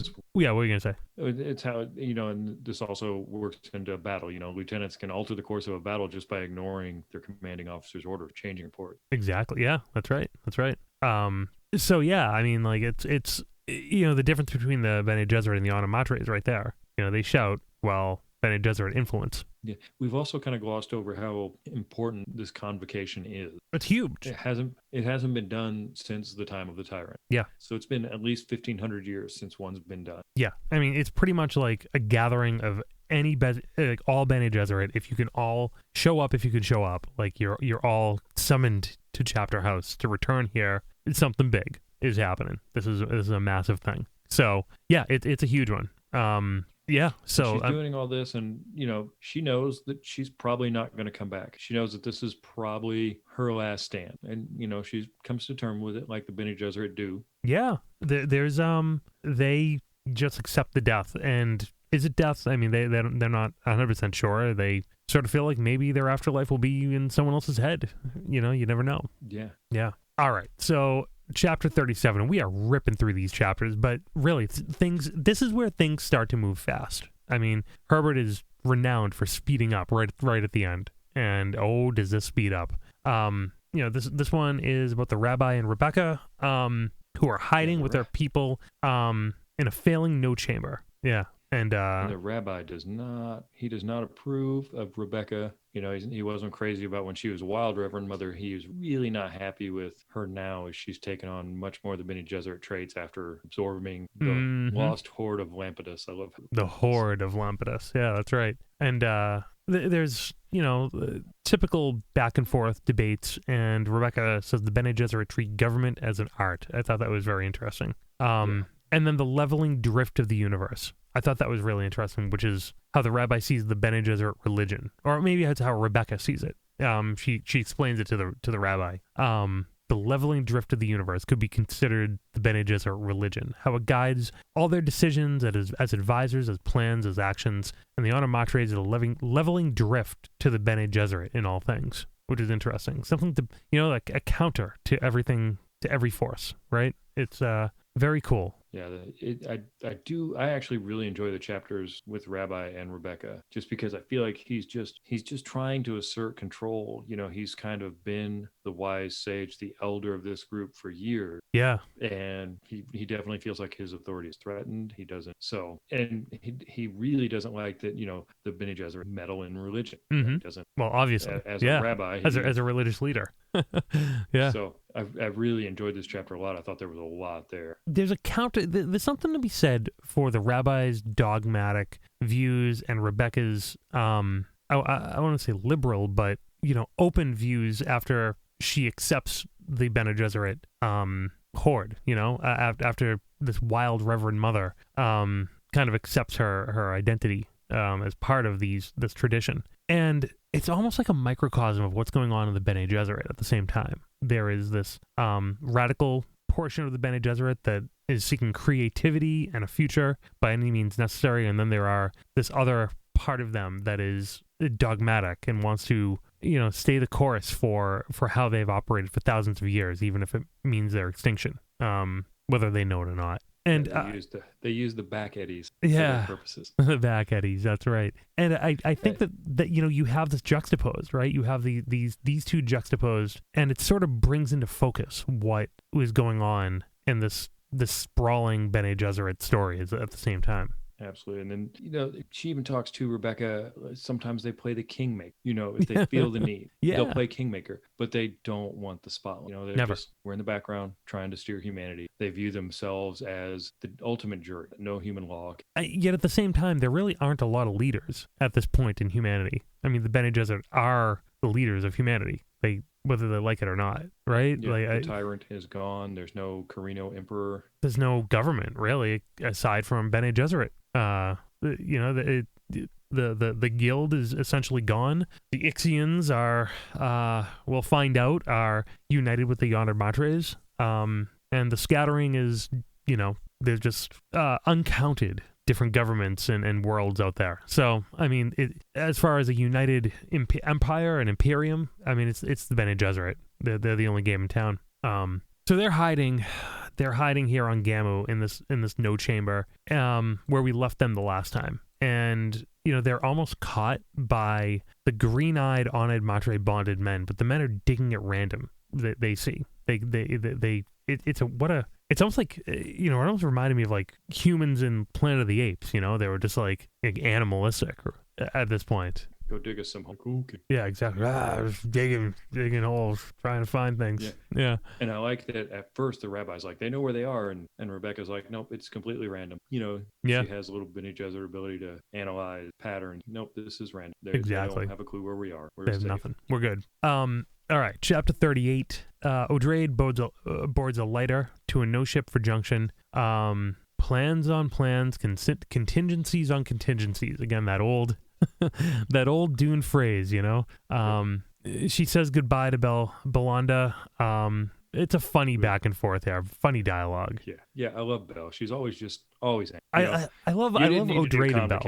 Yeah, you just need the complication. Yeah, I love Odrade and Belle talk their back and forth is always so entertaining. She's like, you just did it so you could say goodbye to her. Yeah. No. It's just funny. They're like, Belle is just this grouchy old one. Yeah. Is there to contradict Darby at every turn. Exactly. And like you said, I think Darby enjoys it. She really does. And I think Belanda enjoys it too, to be honest. Because even, at this point, this is a changed Belanda, but at the same time, she just needed to be that gruff old Belle one last time with Darby. I think that's a little part of it there. Her way of saying goodbye. Yeah, exactly. She shares with Marbella and Chiana, and she learns much about the Andromatres this way. Which leads me to ask, why didn't they do this earlier with Marbella? Did she have to become a Reverend Mother to share? Probably, right? But I feel like the second she became a Reverend Mother, it should have been like, share with me now. We got to know this stuff. I don't know. Yeah, I was trying to think if there was an instance of a non-Reverend Mother share. Thought there was, but it's not coming. I just don't know how you could access other memory unless you become a Reverend Mother. So what's the point of sharing? No, because I know what I'm thinking of now. Yeah. It's in one of the last chapters. We'll talk about that. It's funny. Then Odrade starts thinking of jazz. The Bene Gesserit need the improvisation of jazz now. Random to think, tens of thousands of years in the future, we'll have a person be talking about jazz on a far-off interstellar planet. Jazz and Van Gogh. Exactly. Random. So she turns the sisterhood over to the triumvirate of Marbella, Chiana, and Belanda. I love how she leave Duncan alone, Belle. Don't kill Duncan now while I'm gone.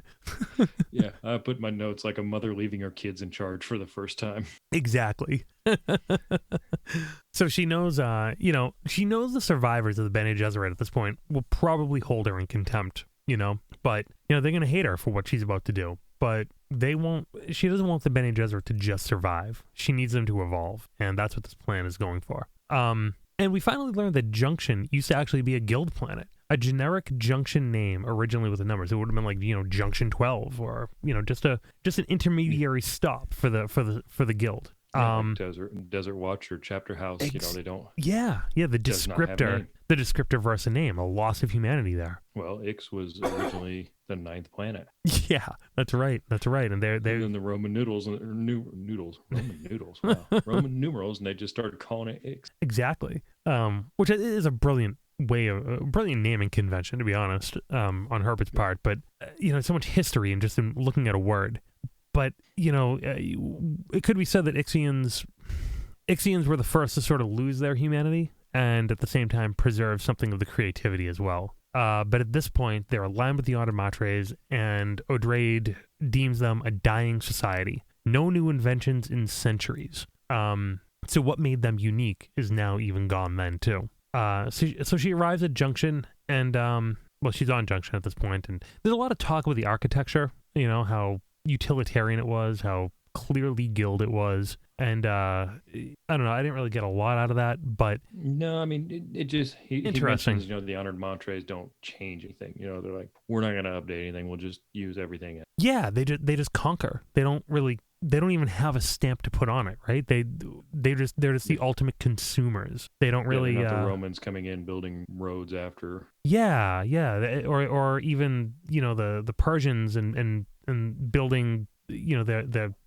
bring their architecture and culture with them.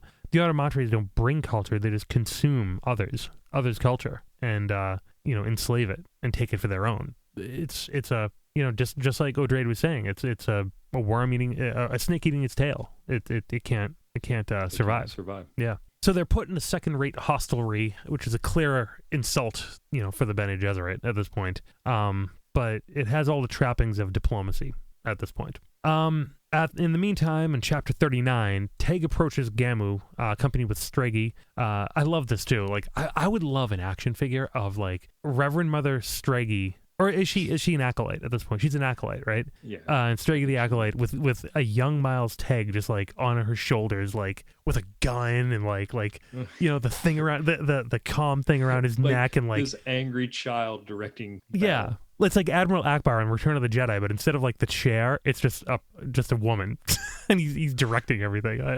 I would just love to see, like, we have artists in the audience, guys, draw this. I want to see Miles Teg, a child Miles Teg with a 300-year-old intellect, directing a planetary battle on the shoulders of a Bene Gesserit acolyte. Make this happen. Make this happen.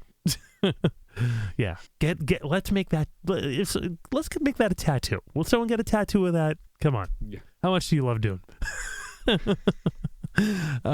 Anyways, yeah, it's just such a cool visual, and the attack on Gamu goes fast and easy. They're in and they're out, and they just crush the place. And they talk about they don't have major weapons on the surface. They put them in space. They didn't really expect somebody to attack the surf, and Duncan had made that observation. Yeah, that's true. They figured they would attack the weapons first, but nope, they blew right past him, attacked the surface, and with Teg able to see the no ships, they could evade them very easily, and that was that. So Teg wonders, will Junction be as easy? Probably not. They'll have shields within 2 days. Which led me to think about the logistics of, this armada that is attacking a planet. I mean, how much of it is folding space? How much of it is, sublight sort of travel, right? I mean, if it's going to take them 2 days, they're clearly not folding space. They must have to travel a little bit in sublight to get there. Wouldn't you? It doesn't make any. I don't know. Is there a limit to folding space? Like how far you can go? I don't know. I mean, I guess not all ships can do it, right? I mean, they have to get to a no ship. I mean, a lot of the talk that O'Drade had in previous chapters too, when she was approaching the no ship, was on that lighter, and it took hours for her to even travel to the no ship from the planet's surface. So, it makes you think, like, how fast is space travel at this point if you're not folding space? Probably sounds like it's pretty slow. Like the trip from the surface to a no ship could take hours or days, and then you fold space and you're in another part of the universe. So that's an interesting way of looking at it, I guess, right? Yeah, read into that part, but there's obviously got to be some delay if they're going to have time to put these shields up. Yeah, exactly. Because it reads almost like Dar is on Junction now, and Teg's going to be there shortly. Yeah, I know, right? Like I'm gonna go hit Gamu real quick and stop by, drop a couple bombs, blow some stuff up, and then I'll be there. Yeah, see you later today. But I mean, Dari was on Junction for a while. I mean, not like weeks, but I mean, I would say a day or two. They left her in a hotel, as an insult, and they didn't bother her. She was guarded and kind of there just for a while. Anyway, so before Teg leaves Gamu, the rabbi seeks asylum with the Bene Gesserit. And Murbella demands it. Yeah. Yeah, Murbella butts into his comms, and Miles is like, quit doing that. And also, how did you do that? Exactly. Like I'm in the middle of a battle here. Yeah. You're shutting down my comms. You're not supposed to be able to do that. Please don't do it. I cannot see the screen right now. You are ruining everything. Like a kid whose mom just like pressed pause on the video game, Yeah, and she's just like, yeah, you've got it all in hand. It's fine. Yeah, you're fine. She's like, listen. She's like, listen. About this. She's like, listen. You got to take them. You got to deal with this right now. Like, we owe them a debt. You got to do it. Do it.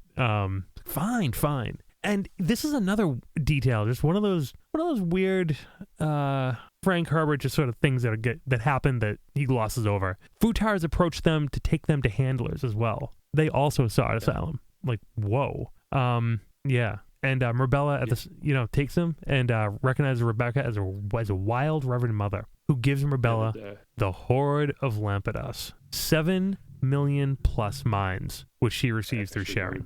Yeah, 7,602,000. Damn. Just like wowee. That's a lot of mines all in the head. A lot of memories and knowledge that you thought was lost that you suddenly. Mm-hmm. And it's all in Marbella now, who is rising fast in the sisterhood just through her. She has, Mother Superior's memory. She has her own other memory, which no other Reverend Mother has the likes of. And now she has the Hoard of Lampedos as well, like the great teaching school. So, she's top dog at this point, right? Her trajectory is pretty much written. Chapter 40. Odrade muses on robos who scurry around the lobby of her hotel, apparently, and talk with automated messages. It's a very interesting commentary on motels as well. He talks about here. It's very interesting the way he talks about the lobbies in their sizes. Yeah, lobbies in their sizes and the indignities of a motel. And I'm like, he's making. I think he's talking about the real world right now. It's always very clear when he does that. But this robos, huh? We're getting real close to thinking machines. Thinking machines here. We're getting real close. Honored matres. Yeah, like what separates a robo from a thinking machine?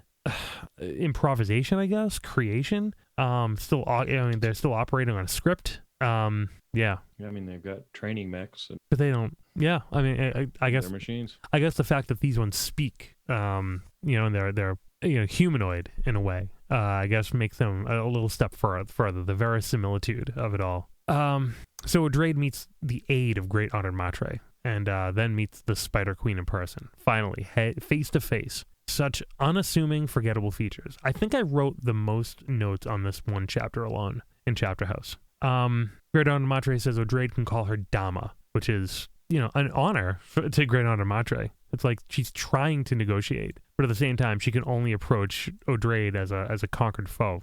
It's so funny. That's her version of negotiation. You talked about it too. Like, it is kind of surprising. She's expecting, with the Honored Matres and how they are, she's not expecting a short woman that's pretty unassuming, really. Yeah, just a normal looking person. Just very like forgettable features. They walk outside alone while they talk, and Odrade literally lays the gambit on the table right here. The Bene Gesserit know the Honored Matres are chased by powerful enemies, and what does Dama say? So they've approached you too, huh?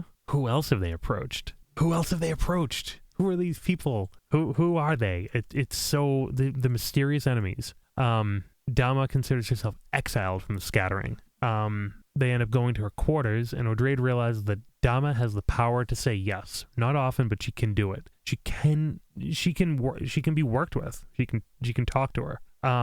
Odrade reveals that her pilot destroyed the no ship instead of being boarded and searched. Because obviously mentions that he's a cyborg. Oh, that's right. He is a cyborg too. A lot of talk of cyborgs, and it makes sense though. He would rather destroy the no ship and die than give up the location of Chapterhouse. So that's one chess move off the table. One chess piece off the table for the Honored Matres gambit here. And Dar has also told her too, if you kill me, it's not going to be the end of the sisterhood. There's 3 more that are already in line that could take my place. Oh yeah, exactly. Like, I that's almost like, it's almost like a foregone conclusion, right? Odrade realizes that Dama stays in her quarters more than anywhere else. It's her safe center of her web. But that leaves her vulnerable to literally any time she escapes. She, leaves that area.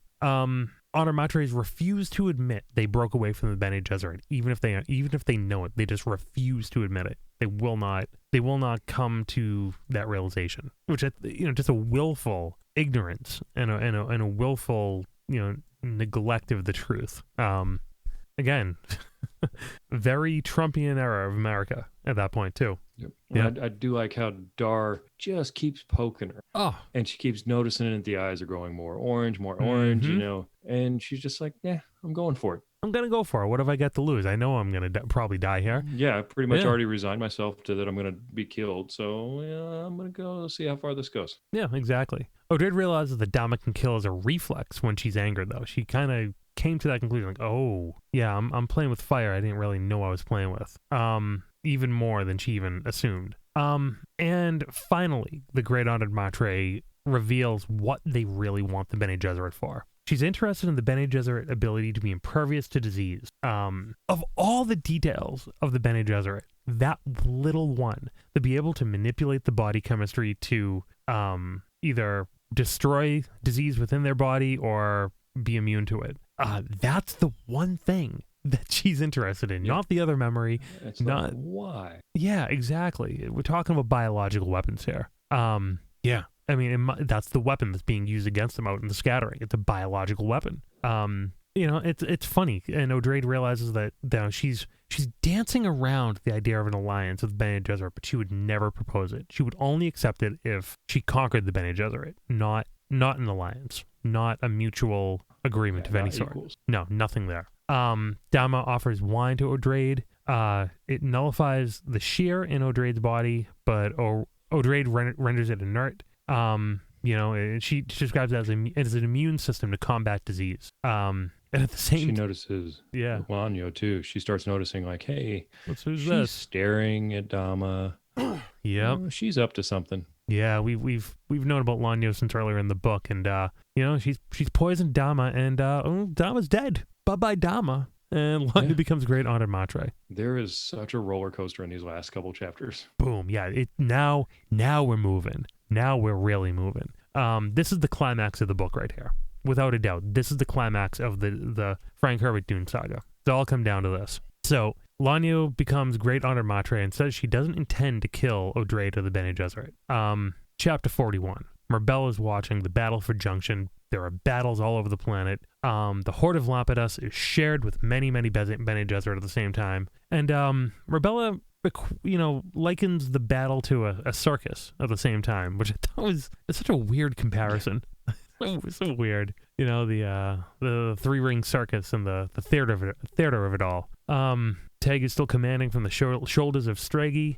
They lost contact with O'Drade, and they have no idea what's happening to her. Probably dead. But meanwhile, O'Drade is with Lanyo, and they climb the tower built on top of the guild building. And it turns out that most of what she saw of the Honor Matres so far was lies. Potemkin villages, and if you don't know what that is, it's in the old Russian Empire. They built these villages to show diplomats how great Russia was, but they were all just basically like cardboard cutouts, or they were fake villages. They brought people in to live in just while the people passed on boats. And this guy Potemkin came up with the idea to think that Russia was such a great thing. And it's funny, that actually continued back in the Sochi Winter Games too. They built all these villages back then. They built a whole town to make Russia look like it was doing better than it was. But the Great Honored Matres are doing the same tactic here. And it turns out that O'Drade was probably going to be allowed to leave with Dama in power, which I thought was really interesting. Yeah. Like I said, this is part of that roller coaster. She thinks she's going to die. Yeah. Then she realizes, oh, I might have lived, but now I'm not going to. Now I think I'm dead with Lanyo. Lanyo was even worse than Dama. So the real center of Honor Matre power is revealed. It's complete sanitization. They're germaphobes. They were after the Bene Gesserit resistance to disease all along, and the scattering clearly uses biological warfare to kill. Yeah. And, what are you going to say? No, I was just going to say it's funny, like we'll get into the later part of this chapter and cover this part, but we're going still. Yeah, so they watch the battle from the top of the tower, and it looks like the Bene Gesserit have won. Lanyo recognizes it, and the Bene Gesserit win. They're instructed not to be cruel to the Honor Matres, carrying out O'Drade's plan. Which we obviously, guys, if you haven't figured it out now, O'Drade's plan is to unite the Honor Matres and the Bene Gesserit. That's the plan. And as far as he not hurting them, you can tell because Lanyo's like, oh yeah, sorry, we actually already killed Tam and Dortugela and Supal. That's Supal was the one I was thinking of earlier. No, she died, but she didn't get a chance to share because she wasn't a reverend. That's right. That's right. The memory was not transferred. It was not transferred. And she's like, well, I can give you the names of the honored Matre that killed him if you want revenge. And Dar tells her no, that revenge is for children. Exactly, which I don't think Lanyo really liked. Yeah, it's like, oh, he's like, what? You're not gonna? Yeah, sorry, killed them. I don't know what to tell you. It's just what we do. Why wouldn't we do that? Teg is introduced to Lanyo as they take on Amatre captives. But then he realizes this is all weird. Something's up. The Automatres surrendered rather easily. There's no wounded. They're all dead. What? Why is that? Something's wrong. It feels like a trap, but there's danger, but he doesn't know from where. The chapter ends. You're looking at it, you're like, there's no blood. There's no blood. There's no blood on these dead. They're all dead. And then they realize the whole chapter just ends. Yeah, they have a weapon we have not discovered. Like, oh damn, it's happening. Yeah. They walked into a trap. No. And again, roller coaster. Yeah, roller coaster. I'm gonna die. I probably would have been. Now I'm gonna die. Now we've won. Wait a second. Back to Shiana, chapter 42 here. Total different perspective here. She's out at Desert Watch. He senses the worms. They're so small and numerous. The dampness of the planet is keeping them small. And that is the theory they're not positive about. Yeah. To be explored later. And she muses on what's happening to the Sisterhood. Axolotl tanks, cyborgs, now Odrade's plan to merge the Automatres with the Bene Gesserit. The Sisterhood's really changing. She thinks about the Missionaria and how they were going to use her to lead a new religion, one that speaks to the divided God. But she's never viewed it as that. She's always like, well, the tyrant spared me. I don't know why. Yeah, she talks, they listen, I don't know why. It's just an ability. Even though she says that later on in the book, she says that others can learn it. I think that's a lie. I don't buy it, I think she's just saying that. Yeah, I think that's just part of her plan to try and say like, oh, that's why I've been on the no ship so much. I've been trying to teach people,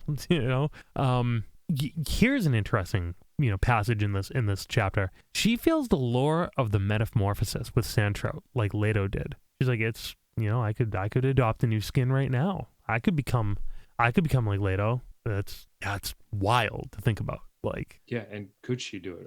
I always, up until this point, had assumed that Leto was pretty much the only one that would have ever been able to do that.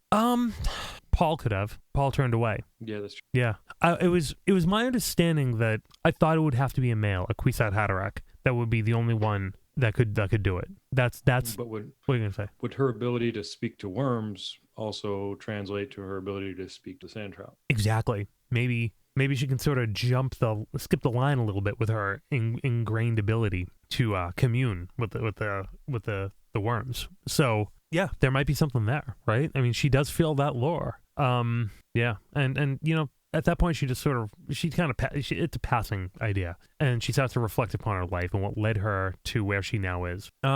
Interesting passage about this Wally acolyte. Don't know a whole lot about her. No. Are we talking about a secret romance here? Is that's what is intimated? I took it just more as a deep friendship, but I don't know. Could be something. I don't know. That's one you could read into either way, I think. And then she also questions how many dunes are actually being created in the scattering. She's thinking about Chapterhouse and how it's being changed, and how she misses the moons of Dune. It's not the same just to have stars. And how many dunes are being created out there? Maybe there's more. A lot of Reverend Mothers left. Not impossible that Sandtrout or worms were stolen at some point. Not impossible. There could be more. And you would almost have to believe that they would try. Right? I mean, for me, it's hard for me not to speculate if original Dune itself was originally created by humans back in an original scattering when people went into outer space. And, maybe perhaps the sandworms were alien, but maybe not. Maybe they were created by man. Maybe they were genetically engineered. And that would explain like the deep connection between spice and prescience and just the amazing benefits that sandworms produce for humans. I mean, there are these little factories that just make humanity's experience of the universe better. Like everything that we get is just so much better from sandworms, and it's just there's such a deep connection between these two animals that presumably didn't even live on the same planet. They didn't evolve on the same planet at all. It makes me wonder, like, was Dune created? If only there was some story to fill that gap for you. Oh, I haven't read them. I haven't read those stories. So you're telling me there's a chance, huh? Telling you there's some explanations. Okay. I am very interested, and I think some questions will be answered for you. We're gonna get into it. I'm really excited to start to move into the next chapters of the DuneCast itself, because we're boldly going to places I've not gone before. we're going deep into the lore, the extended lore of the Duneverse, and we're gonna start reading a lot of the Brian Herbert and Kevin J. Anderson books as well, and piecing this all together. And we hope you come along for that ride with us, because it's gonna be pretty interesting. And we'll get to it when we get to it. But I mean, they're different books, and we implore all of you to give them a chance right along with us. That's it right there. Anyways, back to where we are in Chapterhouse. We're in chapter 42 here, and my headline: Disaster on Gamu. Oh no, don't skip ahead. Yeah, we're talking about Shiana still. No, we're still in chapter 42 here. The worshippers of Shiana believe that she died when Dune was destroyed. I didn't realize that. She's been in hiding on Chapterhouse. I did not know that. I think they alluded to it, yeah. Yeah, I might have missed that. So she's become a saint and a martyr to the universe. And that's the real power of what the Missionaria Productiva are thinking with her. There's a potential for Shiana to return to the universe, come out of hiding with a sandworm, and move the universe in ways not seen since Paul's jihad, the Fremen jihad. They could move it with such power they would not even be able to control it. That's wild, right? Wild. They can't hear your eye. They can't hear your eyebrows, but Rod's like, yeah. Oh, I'm sorry. It's wild. Yeah. And I do like how she starts to, obviously she doesn't really want this. She doesn't think it's the right decision. What's that? But at the same time, the Missionaria, or? Yeah, the Missionaria. She doesn't think it's the right. I think she's embracing it, though. She's starting to embrace it. At least the same time, she's also planning to leave. Well, she's embracing it for her own ways. I don't think she wants to use it for the Bene Gesserit. I think she wants to use it for what she thinks is right.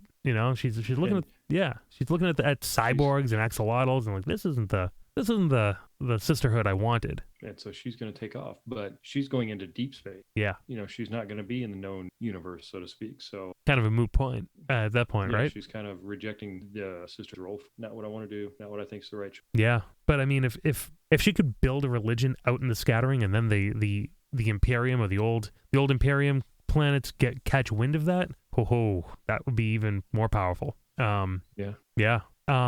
She sees Chapterhouse as a death sentence for the sisterhood, for the Bene Gesserit, the inhabitants there.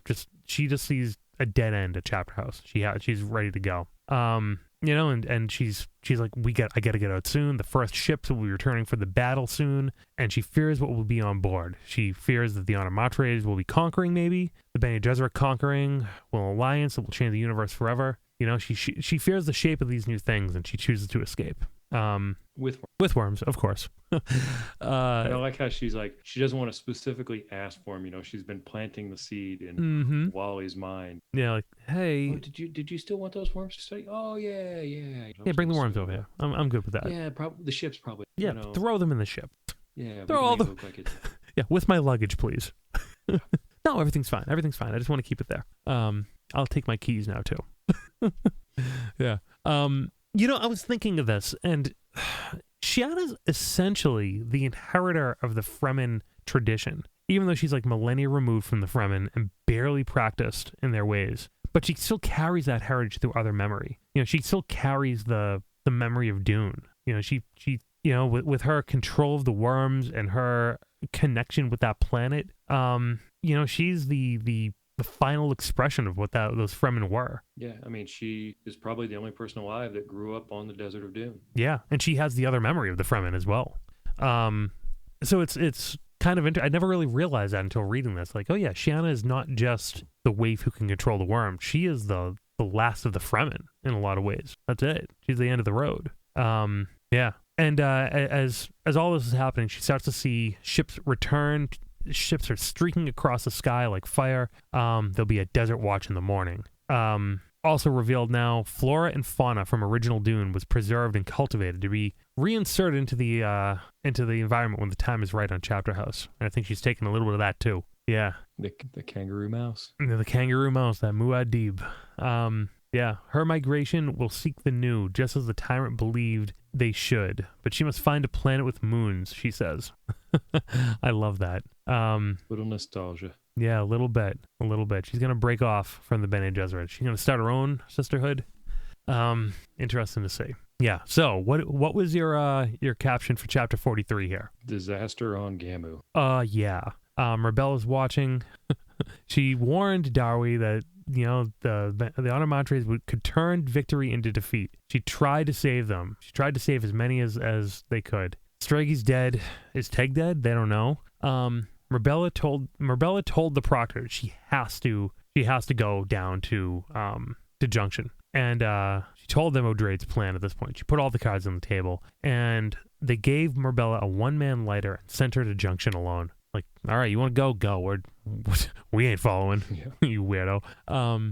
She transmitted her Onomatre codes, but, they were still very unsure of her.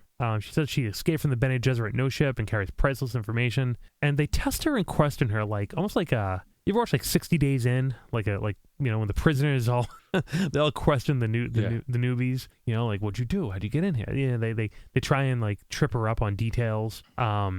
She boasts how they took her in and trained her and she fooled them. And finally, too many questions. She just kills one of them, Onomatre style. Just, any other questions? Are we done here? Or do I have to kill you all? And she shows them her ability because I have the merge of the Honored Matre teachings and the Bene Gesserit. Yeah, I'm faster, I'm stronger, I'm smarter. I can kill all of you. And she immediately meets Lanyo, Great Honored Matre, and sees Stragy's body still on the ground, with many of Teg's aides dead too all around them. She's just Lanyo's just hanging out with a bunch of dead bodies just strewn all around her. And Teg is still alive, but captured in Shigawire. And O'Drade is just standing next to her, almost like a prize, right?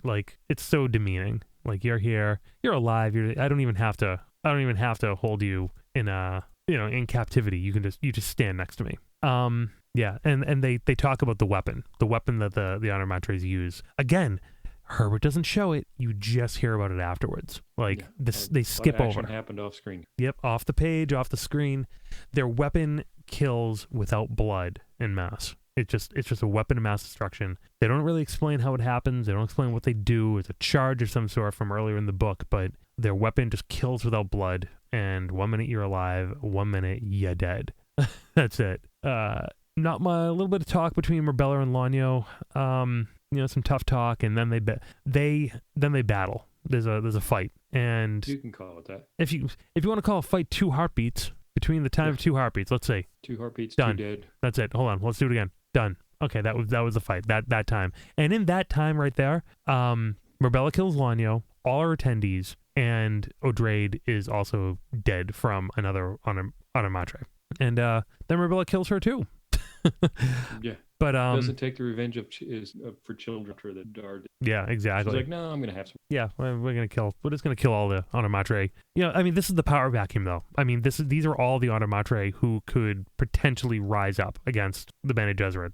She's cutting off the head of the snake right now, essentially. She's like, I'm in charge now. I'm Honored Matre. Does anybody have any issues with? Yeah, exactly. But before all that happens, Marbella goes over to the body of O'Drade and shares with the dead body, which I forgot was possible if they're freshly dead. You can still pick up.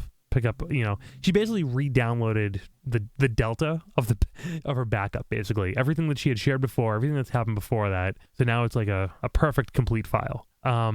She kills that Onomatre that killed O'Drade, and now Marbella is Mother Superior and Great Onomatre, completely consolidated power between the two groups. She ordered Teg to be released and for a Onomatre robe, and she starts to build her Onomatre council and seeks to bury Darwy O'Drade as she would have wanted in an apple orchard. Into that chapter. We're almost at the end of the book, guys. This is it. Chapter 44. Marbella chooses an Onomatre entourage and returns to Chapterhouse, bringing futars with her to attract handlers, hopefully to smoke them out of wherever they're hiding and bring them to Chapterhouse.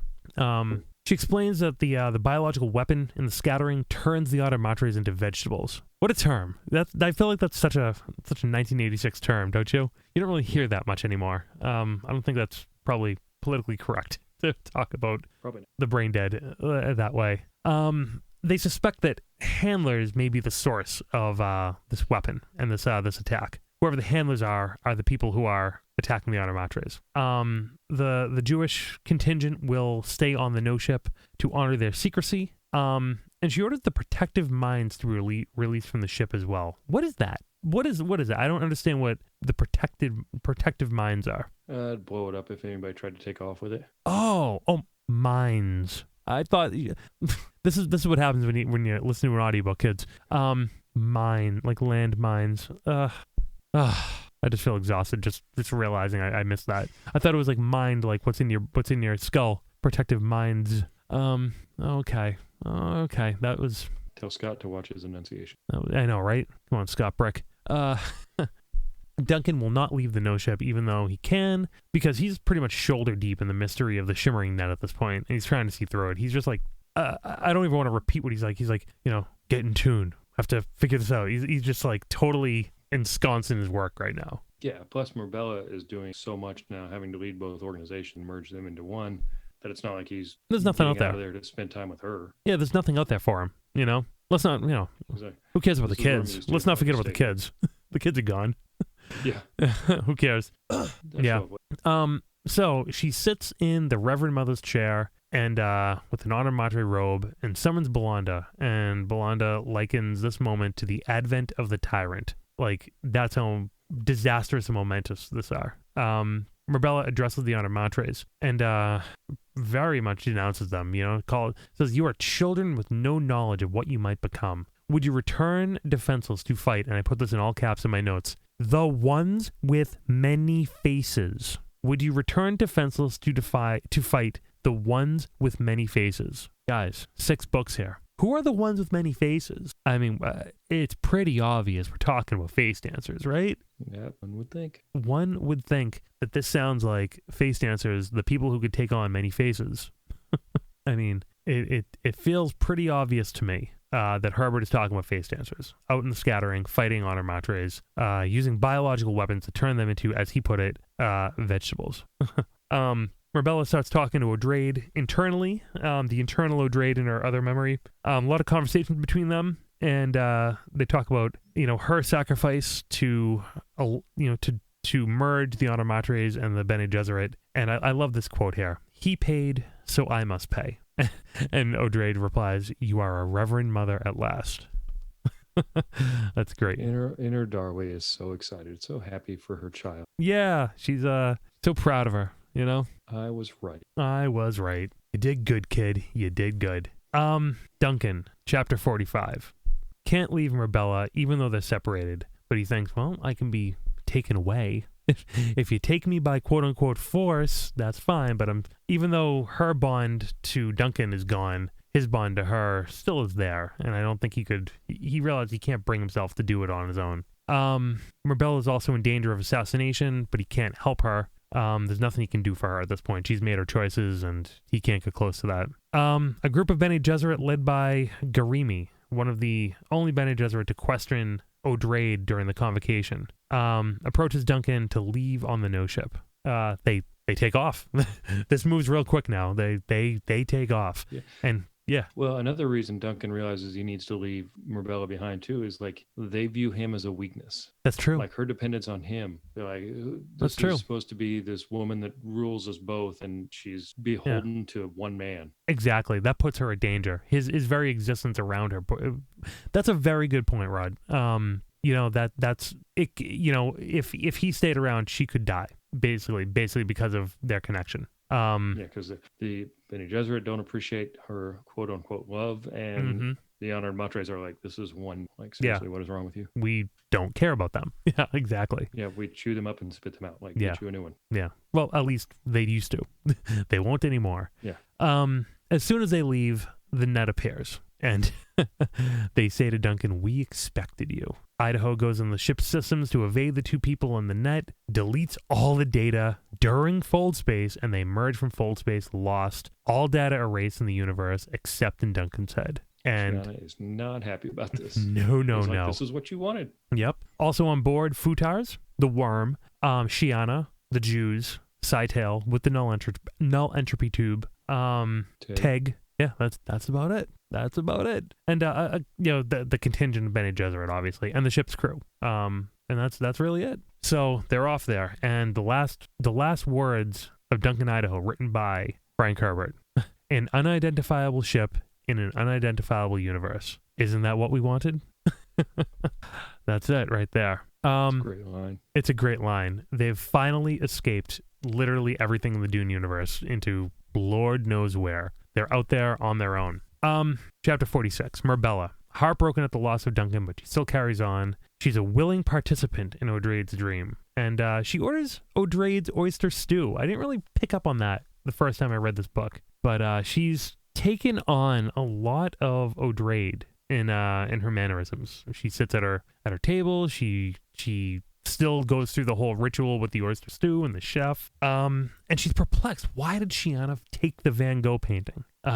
Why did she take that? It's a sign, right? It's a message to the old Bene Gesserit that she's gonna try and enact the Missionaria plan in her own way. From Muad'Dib to the Tyrant to the Onomatres to us to Shiana to what's next. The survivors of what's to come may make interesting patterns. Essentially, Shiana is the final expression of this whole cycle and has finally broken away, from the visions and the plans of Leto and Paul, and they've finally escaped prescience once and for all by completely removing themselves. So it had to go a ways to do it, but they got there. They got there. So this is the end of the story with the characters we've been following. But that's not the end of the book. Well, no, they did. Well, they did mention too, real quick. Marbella mentions, they still have the Idaho cell. They do. There's always that. What did the Tleilaxi do? They still have the Idaho cells via their. They still have different. They have the axolotl tanks. They could do some stuff. They could have some projects. It won't be the same, of course, but they could do some stuff, right? Yeah. They got the cyborgs. They got a lot of things going on. The old Bene Gesserit group, and they will take what learnings they can and what strength they can from the Onomatres and merge to something new. A new Bene Gesserit, not a new Onomatre society, but the Onomatres will be subsumed and tamed into the Bene Gesserit order. So, all right, that's the end of the story with the characters we've been following for the past 2 books. But that's not the end of the book. There's one last chapter here. It's about 4 minutes long. For informational purposes only, I am going to play this chapter in its entirety, and then we will talk about it. Because this is perhaps the greatest cliffhanger in all of science fiction. One of the great, one of the great dangling threads that have perplexed generations. So I want it to be played here, and then I want to talk about it. Because, gosh, I mean, we could do a whole show just on this one chapter. This 4 minutes here. That's all it is. So I'm going to play it right now. You deliberately let them get away, Daniel. The old woman rubbed her hands down the stained front of her garden apron. It was a summer morning around her, flowers blooming, birds calling from nearby trees. There was a misty look to the sky, a yellow radiance near the horizon. Now, Marty, it was not deliberate, Daniel said. He took off his pork pie hat and rubbed the bushy stubble of grey hair before replacing the hat. He surprised me. I knew he saw us, but I didn't suspect he saw the net. And I had such a nice planet picked out for them, Marty said. One of the best. A real test of their abilities. No use moaning about it, Daniel said. They're where we can't touch them now. He was spread so thin, though, I expected to catch him easy. They had a Tleilaxu master, too, Marty said. I saw him when they went under the net. I would have so liked to study another master. Don't see why. Always whistling at us. Always making it necessary to stomp them down. I don't like treating masters that way, and you know it. If it weren't for them, they're not gods, Daniel. Neither are we. I still think you let them escape. You're so anxious to prune your roses. What would you have said to the master anyway? Daniel asked. I was going to joke when he asked who we were. They always ask that. I was going to say, what did you expect? God himself with a flowing beard? Daniel chuckled. That would have been funny. They have such a hard time accepting that face dancers can be independent of them. I don't see why. It's a natural consequence. They gave us the power to absorb the memories and experiences of other people. Gather enough of those and it's personas we take, Marty. Whatever. The masters should have known we would gather enough of them one day to make our own decisions about our own future. And theirs. Oh, I'd have apologized to him after putting him in his place. You can do just so much managing of others, isn't that right, Daniel? When you get that look on your face, Marty, I go prune my roses. He went back to a line of bushes with verdant leaves and black blooms as large as his head. Marty called after him. Gather up enough people and you get a big ball of knowledge, Daniel. That's what I'd have told him. And those Bene Gesserit in that ship, I'd have told them how many of them I have. Ever notice how alienated they feel when we peek at them? Daniel bent to his black roses. She stared after him, hands on her hips. Not to mention mentats, he said. There were 2 of them on that ship, both Gholas. You want to play with them? The Master's always tried to control them too, she said. That Master is going to have trouble if he tries to mess with that big one, Daniel said, snipping off a ground shoot from the rootstock of his roses. My, this is a pretty one. Mentats too, Marty called. I'd have told them. Dime a dozen they are. Dimes? I don't think they'd have understood that, Marty. The Reverend Mother's, yes, but not that big mentat. He didn't thin out that far back. You know what you let get away, Daniel? She demanded, coming up beside him. That Master had a null entropy tube in his chest, full of Ghola cells too. I saw it. That's why you let them get away. Didn't let them. His pruning shears went snick, snick. Gholas. He's welcome to them. Hey, Rod, what just happened? It blows me away every time I hear it. It blows me every single time. Who are they? What are they? Who's Daniel and Marty? They pretty much admitted they were face dancers. They admitted it. They talk about it. They literally described how they can they can take on personas, and the masters whistle and they try to command them, and they don't like enslaving them. What do you make of this? I want to hear what you think. I think that they are face dancers, but there's something more to them than that. Yeah. Now, face dancers had the ability to mimic, and we saw it with the Iraqi priests. Yeah, that was a new face dancer who could take on the entire life and forget it was a face dancer. Yeah, but what about these other abilities? We peek in on the Bene Gesserit. Yeah. They had a planet. They had a planet reserved for these people on the no ship, like a prison, like a zoo. Yeah, and where did these other abilities come from? I mean, the scattering. Face dancers right? that we know of, face dancers that we know of do not have, they know about Cytail on there. They know Cytail, with his entropy tablet. How do they know about that? But they know what's in there. It's beyond prescience. It's like a real time ability. I mean, this is what they're talking about. The Holtzman device, right? The Holtzman principles. They're able to use the Holtzman principles to literally interact with anyone at any point in the universe. They can spy on them. They can talk to them. They can commune with them in some way. They can find information from them, pick information out of their brains. And Duncan seems to be one of the only people who can do it back. He perceives them in a way that no one else can, which is really interesting. But they talk about playing with these people. They've gone beyond the Tleilaxu masters. There's something new. They are face dancers, but they are a breed of face dancers, I think, that have come from the scattering with the Tleilaxu who went out there and evolved. They evolved through technology and through iteration, I think, in the 1500 years to become something much more than what we saw in Heretics with a linear progression of face dancer technology. I think that these are quantum leaps and bounds ahead and are using different technologies to do it as well. And it seems like they're collecting people. They're collecting different aspects of humanity for this zoo. It looks like they have a zoo. It sounds like it, right? They had a planet selected for them. So wonderful. They would put them there and they would play with them. They'd play with the mentats, right? I mean, I love how they're just like, we don't want any Gholas. I love the last line. Gholas. What is the actual line? I want to play it one more time. They are welcome. Yeah, they are welcome to them. What a great line. Snipping off a ground shoot from the rootstock of his roses. My, this is a pretty one. Mentats too, Marty called. I'd have told them. Dime a dozen they are. I love how casual they are about it. Yeah, just mentats are nothing. We have plenty of mentats, dime a dozen. And they're talking about dimes. What clue is that? They're talking about something that no one in this era should understand. They have other memory. And they say, well, the Bene Gesserit would understand it. Yep. Let's think about this. If a face dancer who can take on the entire, not just the persona, but the entire being of a person, if they do that to a Bene Gesserit, can they access the other memory? Have they done that? How do they know about dimes?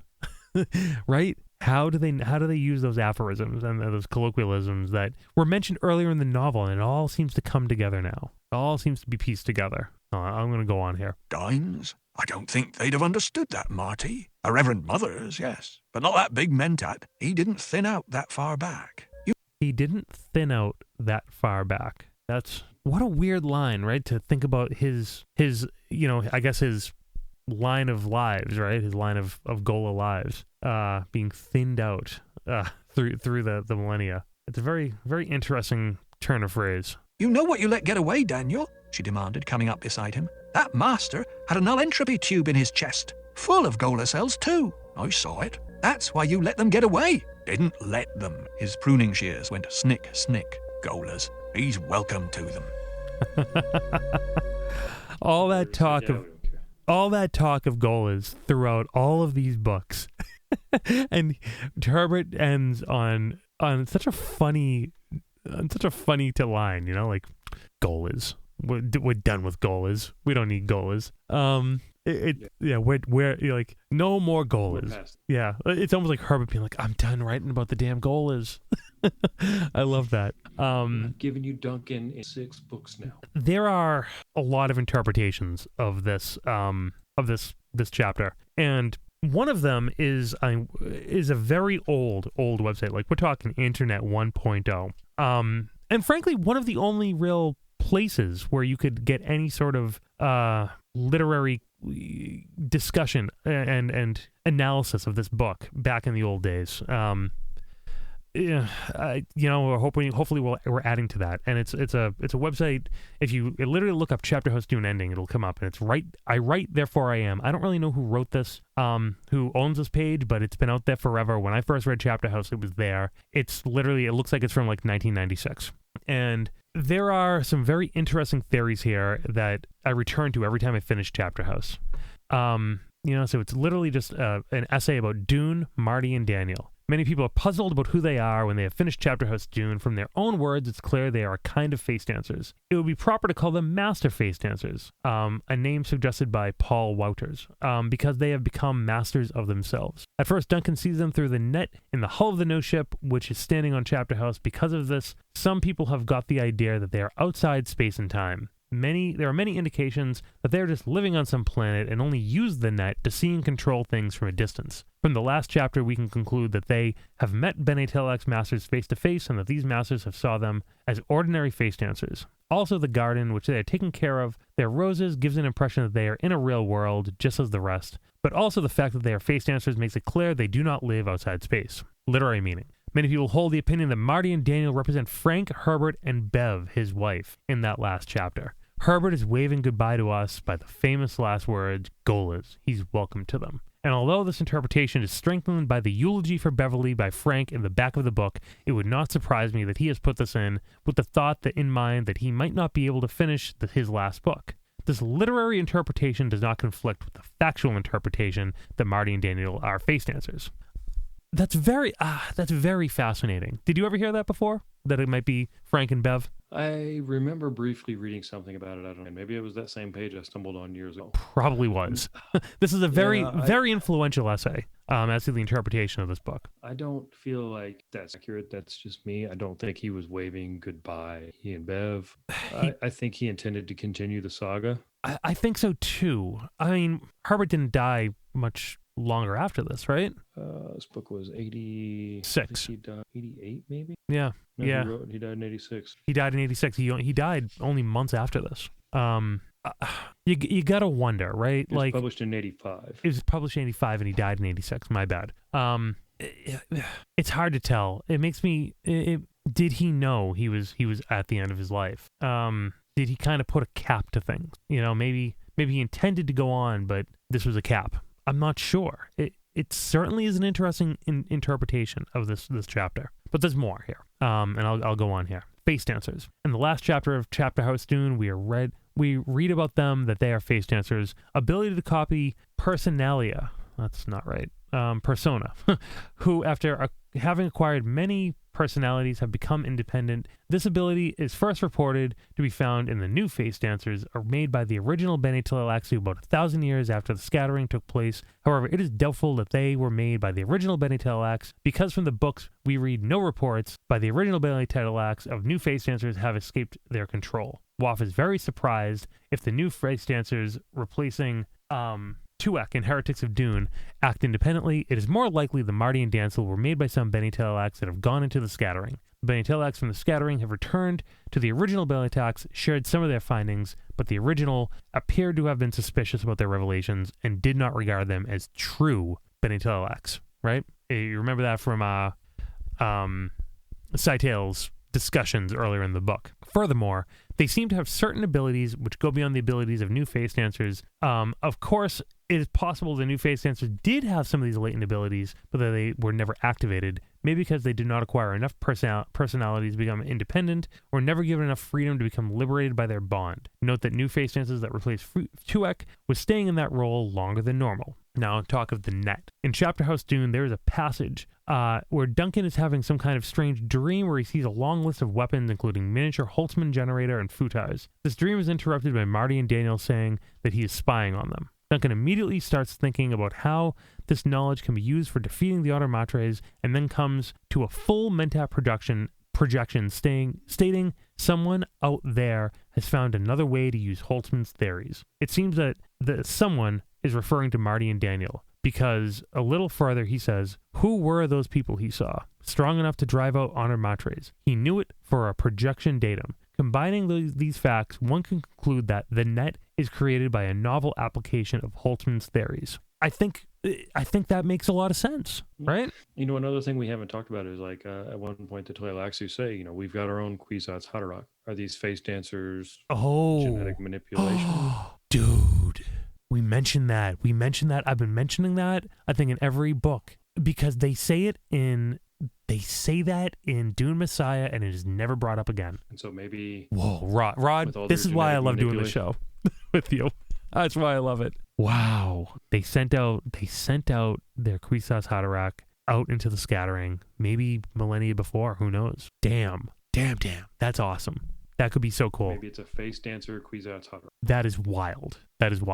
Using I don't think the Holtzman ideas can be discounted, though. I think that the net could be application of Holtzman theories. I think that's probably accurate. However, being able to use that and being able to get inside people's heads and peer inside, there's just too much there. It can't all be technology, right? It can't all be technology. They're clearly accessing other memory. They're clearly seeing beyond, what there was that point at the end of Messiah. Paul is seeing through Leto's eyes. Yeah. So there are abilities out there that, they get touched on, but they don't get brought up as something similar. Yeah, it's true. It's very true. And he, Paul surmised that was because of the bond from father to son.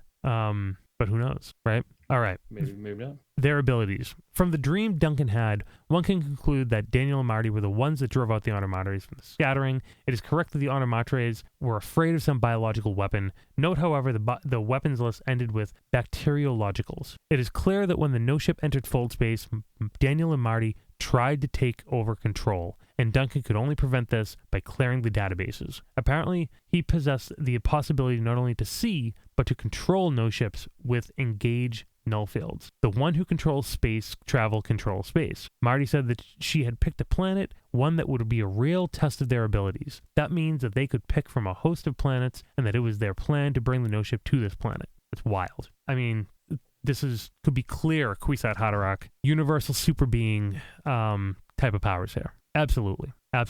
I mean, a shimmering net that provides you a gateway and a doorway to communicate with people in the universe did not allow you to control things, I would think. How could the Holtzman theories do that? That's about space and time. What you do with it after that. It's very interesting. So we're referencing a website that is this is how old this website is. It is referencing a Usenet post, okay? Posting by Hitch to alt.fan.dune. I mean, guys, if you're too young to know what Usenet was, look it up. It was the original internet, pretty much. The original social media. It's another interesting theory here. Below is a posting from Hitch, someone with outspoken ideas with respect to the conclusion one cannot draw from facts. I mainly included here because he seems to consider my writings or the origin of Daniel and Marty a pet theory, and saying that many people simply copy these ideas without thinking them over by themselves. He also accused me of presenting opinions as facts. That is another reason for including them in this posting. Judge it yourself. God, I loved like Internet 1.0, just nerd flaming. Like it was just... you don't like it. Yeah, we had to do it on message boards before we had Facebook. It's true. It's true. It all went so much slower. Okay. Lots of people have had the same reaction when they first read Chapterhouse Dune. When I first read it, if my memory serves, I was so vexed at the ending that I threw the book across the room in a fit of temper, knowing that Frank Herbert wasn't going to be writing any explanation of the dreaded Marty and Daniel anytime soon. Anyways, don't let anyone tell you, including myself, that they know who or what Marty and Daniel are, because they do not. The only person who knows that is dead, the author himself. Perhaps his son, Brian Herbert, either knows from conversations with his father, or perhaps it was in his notes, but other than that, there is no one. However, many theories abound, and it is often hotly contested on this server. So, to summarize those most popular, you can also read the FAQs. We're talking, this is old school stuff. Here's what we do know. Marty and Daniel are new face dancers with the ability to absorb not only the physical characteristics, but the personae of the people they copy. This is made clear in the last chapter of Chapterhouse Dune. Obviously, they have escaped the Bene Telek's master control, either on their own or through the destruction of Telex. In either event, they have escaped what appears to be to a different dimension or existence, or some other plane of reality. This existence is unexplained. However, it isn't stated... See, I don't know if I agree with that. I don't know. Are they outside of things? It's hard to tell. We really don't know where or who they are or why they have this persona of an old elderly couple clipping roses, right? We don't know. We do. However, it is stated in Chapterhouse Dune that Duncan could see him because he was stretched so thin, which implies that because of his serial live incarnations, that this longevity somehow gave him the ability to see Marty and Daniel. I don't agree with that either. I don't understand how past lives being so thin would give you an ability like that. I think this has a little bit more to do with the combined collection of intellect and experience, along with intense mentat abilities that border along Kwisatz Haderach, prescience. I think that's really what Duncan's real strengths are and why he's able to be something different. Also, the fact that he is a Bene Telek's experiment himself. There are latent abilities that are not explored yet, right? Yeah, we never do know what the Sisterhood of what else did they do with the Duncan cell? Yeah, the Bene Teleks that returned from the scattering. Maybe this is part of their plan, right? Maybe they did something to this Duncan Idaho Ghola to interact with the Marty and Daniel. Maybe this was their plan. Maybe Duncan is their plan to defeat Marty and Daniel. Who knows? Notice that they don't talk about the Honor Matres at all. Not at all. Which makes me wonder that maybe they're not the people that they're running from. I don't know. Is there more than one? I mean, the scattering, they've been gone a long time. They've been gone a long time. A lot of people out there. Insofar as pet theories, some hold that Marty and Daniel are figuratively Frank and Bev Herbert saying goodbye to his readers. Some hold with nothing more than which we know. Some believe that Marty and Daniel are something called really new face dancers, a creation never mentioned in the novels, but theorized to have been created in the scattering as opposed to the old empire, and that Marty and Daniel had escaped the scattering. Some hold that with that and above, that Marty and Daniel drove out the Honor Matres of the scattering and were what the Honor Matres were running from. Some hold with really new face dancers, but believe that Marty and Daniel were created in the old empire and had nothing to do with the Honor Matres per se. Those are the most popular theories.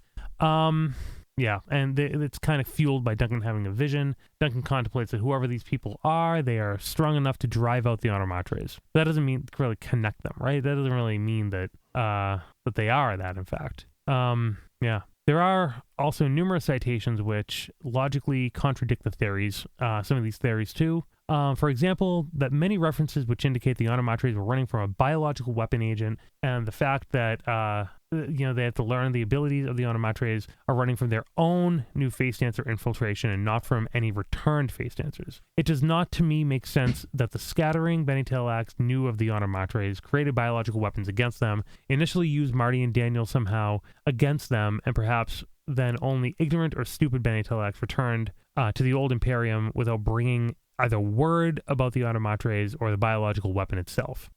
That's true too. They didn't bring back any of that information. And allowed their world to be destroyed by the Automatres, especially them successful in driving the Automatres out of the scattering. That's a really good point. The Bene Telex returned from the scattering and didn't talk anything about Marty or Daniel or the threat of the Automatres. Yeah.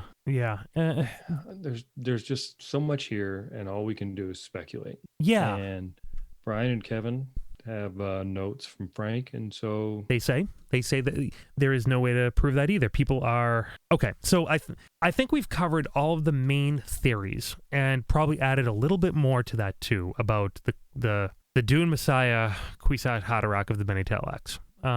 There's also this talk of handlers, right? The Futar handlers. Who are they? Were those the ones with the biological weapons? I don't see how you can draw a clear line between Futar handlers and Marty and Daniel. Pretty hard to do that. The ones with many faces, though, I will say that Murbella clearly says that their enemies are the ones with many faces. And it's weird that she waits until the very end to say that. Yeah, she does. Well, she's talking to the Automatres, though. None of the other Automatra talk. Yeah. And she doesn't really share it with the Bene Gesserit either, which is funny. But I guess O'Drade would know, right? O'Drade would have known after the sharing. But yeah, I it's a complicated one. The ones with many faces. She does say that. Yeah, it's a hard one, and I don't think we're not going to figure it out. It's a Gordian knot, as Frank said. There's no way out of it. So let's talk about what happens from here, right? Let's talk about Dune 7, because where do we go from here, right? What was the original plan for the Dune saga? The original plan was a trilogy, an intermediate book, and a second trilogy. Frank said this outright. He did Dune, Dune Messiah, and Children of Dune as one trilogy. God Emperor was the connecting tissue, the bridge, and then Heretics of Dune, Chapterhouse Dune, and then Dune 7. That's all we know. We don't know the name of what that book would have been. But unfortunately, he died before that book was made. As many people feel George R. R. Martin will. The difference being Frank Herbert was a competent and punctual and diligent writer and a genius, when George R. R. Martin is a piece of crap and a lazy bastard who squanders his talents. I hate George R. I hate George R. R. Martin as a person. Come at me. I don't care. I absolutely hate George R. R. Martin as a person. I hate his work ethic. I'm a writer myself by trade in marketing, and you know what? When you gotta write, you just gotta write. And I'm just done. Love his books. Hate the man. I would slap him in the face if I could. What's with you? Anyways, back to it. So this was supposed to be a second trilogy. It didn't happen. What we ended up with were two books, Hunters of Dune and Sandworms of Dune, published in 2006 and 2007, respectively, by Brian Herbert and Kevin J. Anderson. The story is that many years later, Brian found his father's notes in a vault. Right, that is what has been told to us. Here we are. The story is that a bank called and said, "We have this lockbox. You your dad paid for 10 years. That 10 years is up. Mm-hmm. Yeah. Would you like your stuff?" On Dune fandom Wikia, Dune 7 was the working title for Frank Herbert's seventh Dune novel, which was to be the concluding chapter of the Dune series. He had hinted he was planning to end the series. However, that work was never completed because of his untimely death in February 86. Hints of the direction he would have taken with Dune 2 are in Heretics and Chapterhouse. However, many unanswered questions remain. However, he did tell author Norman Spinrad that he planned to end the series with a novel that would transition to a fictional universe of democratic rule. That is hard to believe. Of all the crap he has talked about democracy throughout these books, and the failings and the worries and the he was very skeptical of democracy and how fragile it is. I'm not going to say he was an anti-democratic person. I just think that in the long reach of history, democracy is a very, very fragile structure of power. And I think he was kind of a pragmatist in thinking that it maybe is only an experiment, and humanity will probably resort back to the more traditional orders of rule after that. In 1997, as they were searching through Herbert's belongings, Brian Herbert and Kevin J. Anderson discovered 2 floppy disks from the 1980s. We're talking about the big 5.5-inch ones, not these, not the hard disk, you know. And there's actually pictures of them here. 3M 5.5-inch floppies, Dune 7 outline for a Tandy. Dune 7 outline, Dune 7 notes is what I'm looking at. We literally have a picture of them on the Dune Wikia. Brian explained in an interview that these contained a 1.5-page outline of his father's thoughts on the 7th Dune novel. Brian and Kevin later completed Dune 7 as 2 separate novels immediately after Chapterhouse. They were released in 2006-2007. Okay. Mixed critical response. Obviously. Yeah. Very, very interesting. So these, and apparently these 2 floppy disks were in a vault, right? Like that's kind of what we're led to believe. They were a bank called them, like you said. Yeah, a bank called them and said, "Hey, the lease is expiring, so to speak. If you want the stuff, come get it." Yeah. Okay. Here's that interview with Norman Spinrad. I don't know who that is either. But this is from the Sandwriter interviews Norman Spinrad about Frank Herbert and Dune from January 2009. And he says, "I don't really remember the first time I spoke with Frank. I think the last time was in a car somewhere where Frank told me about being in another car with Dino De Laurentiis, according to Frank." Okay, so this goes on. Interesting. I kind of urge you guys to look at this. It's on jackarudo.com, a great and old school Dune website. Back in the days when, you know, Dune fans and Dune outlets were hard to come by. You had only a few out there. Jackarudo was one of them. Now it's called Dune Discussion from Orthodox Herbertarians. I don't love the religious overtones of that. I don't think Frank would either. Interesting. So yeah. So what we are left with our this story that Brian and Kevin found these notes in a vault. I mean, we've seen the floppy disks. I mean, I tend to believe the story. Other people have cast doubt on the story. I am not one of those people. How do you feel, Rod? No, I believe the story as well. Yeah. Like I do think that I just don't see them going to this elaborate of a ruse. Like if you were going to just continue the work, you would just continue the work. Right. You know, like, hey, I'm going to continue this story. Exactly. You know, I don't think you'd feel the need to create a story about finding notes and discs. Yeah. Yeah. I mean, I think the idea was that, you know, they used the story to say we just made this up wholesale. And you know, they made up a lot. They clearly took this in its own direction, but they're going off notes that they had. And it's very interesting when you read these next books to try and parse out what was Frank's ideas and what were not. And I think at times it's obvious, and I think at times it's not. I liked them. I liked these books. I've read them once. I have not read them more than once. We're going to be reading them again. And I got to tell you, I liked them when I read them, and I thought they were a fitting conclusion to the saga, if not what Herbert probably would have done. But let's be honest, guys. There's no one who could have done this book like Frank Herbert. And Kevin J. Anderson and Brian Herbert will be the first ones to tell you that. Wouldn't you say? I would think so. And, you know, they're great authors in their own right. Yeah. But yeah. They have. Frank was Frank. Yeah, Frank was Frank, right? I mean, they've written... Kevin J. Anderson has written literally hundreds of books. Hundreds. He's a competent writer. Brian is no slouch himself. He's written plenty. And they enjoy collaborating with each other. They have a good working relationship. And, you know, we cannot compare these books to Frank Herbert. We just can't. We can take what he's done. We can take the concepts that he laid down and let these guys run with it. Or you can just say, I'm done. You know, I don't want to hear what happens next. I don't want to hear what was in Frank's notes. I don't want to know anything, and to shut yourself off from the world. But as Dune fans, I think that's kind of a weird thing to say. I don't think that's what the tyrant would have preached. I don't think that's what Paul would have said. Oh, maybe Paul would have said that. You know, Paul ran from a lot of things once he got power. But you know, I just don't think that is the Dune way to shut down and just kind of hold yourself in hiding, pretending that things don't exist.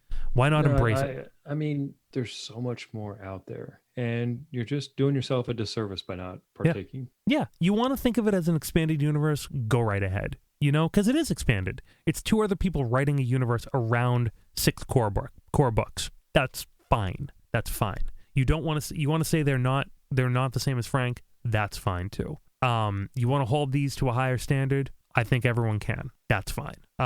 But give him a chance, right? Let's just give him a chance, because that's what I'm going to be doing now. Because I've only read Hunters and Sandworms of Dune. I've not read anything else they've done. And I'm looking forward to diving into it. And if a book sucks, I'll say a book sucks. I will say that. I have no fear of that. I think I'm just the last two, or the two that I haven't read. I've read everything. Yeah, cool. Yeah, the new ones, and they just announced another new one too. They've started writing. They don't slow down. No, they're moving. They are moving.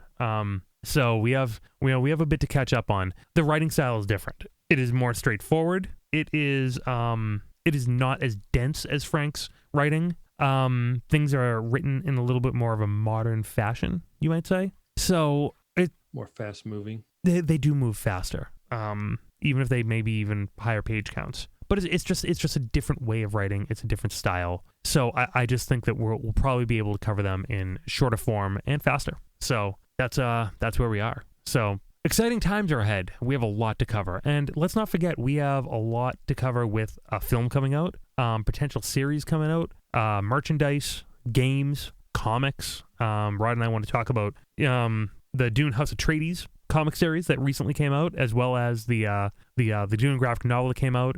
We're trying to think of a way to maybe play some of these Dune games on the podcast as well.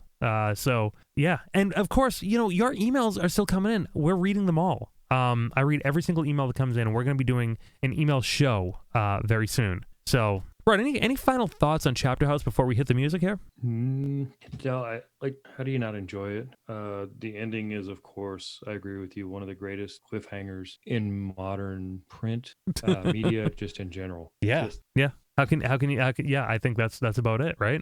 And I agree with you that Miles Tegg is one of the most underrated characters. Period. And with that.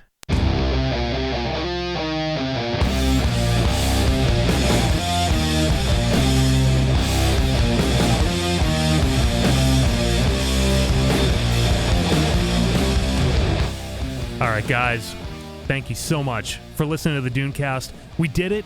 We finished Chapterhouse Dune. It only took us 2 years, and Rod is partying over there, and we're excited because the DuneCast rolls on, guys. We are back, and we can't wait to be doing this more frequently, and just keep on keeping on. So, guys, DuneCast at retrozap.com. DuneCast at retrozap.com. We want to hear from you. Your thoughts on Chapterhouse Dune, your thoughts on the ending, your thoughts on the cliffhanger. What do you think? We've laid it all out for you. We want to hear from you. And until then, for Rod Johnson, I'm Joe Tavano. We still don't have a good sign-off, but Gholas, you're welcome to them. We'll see you later.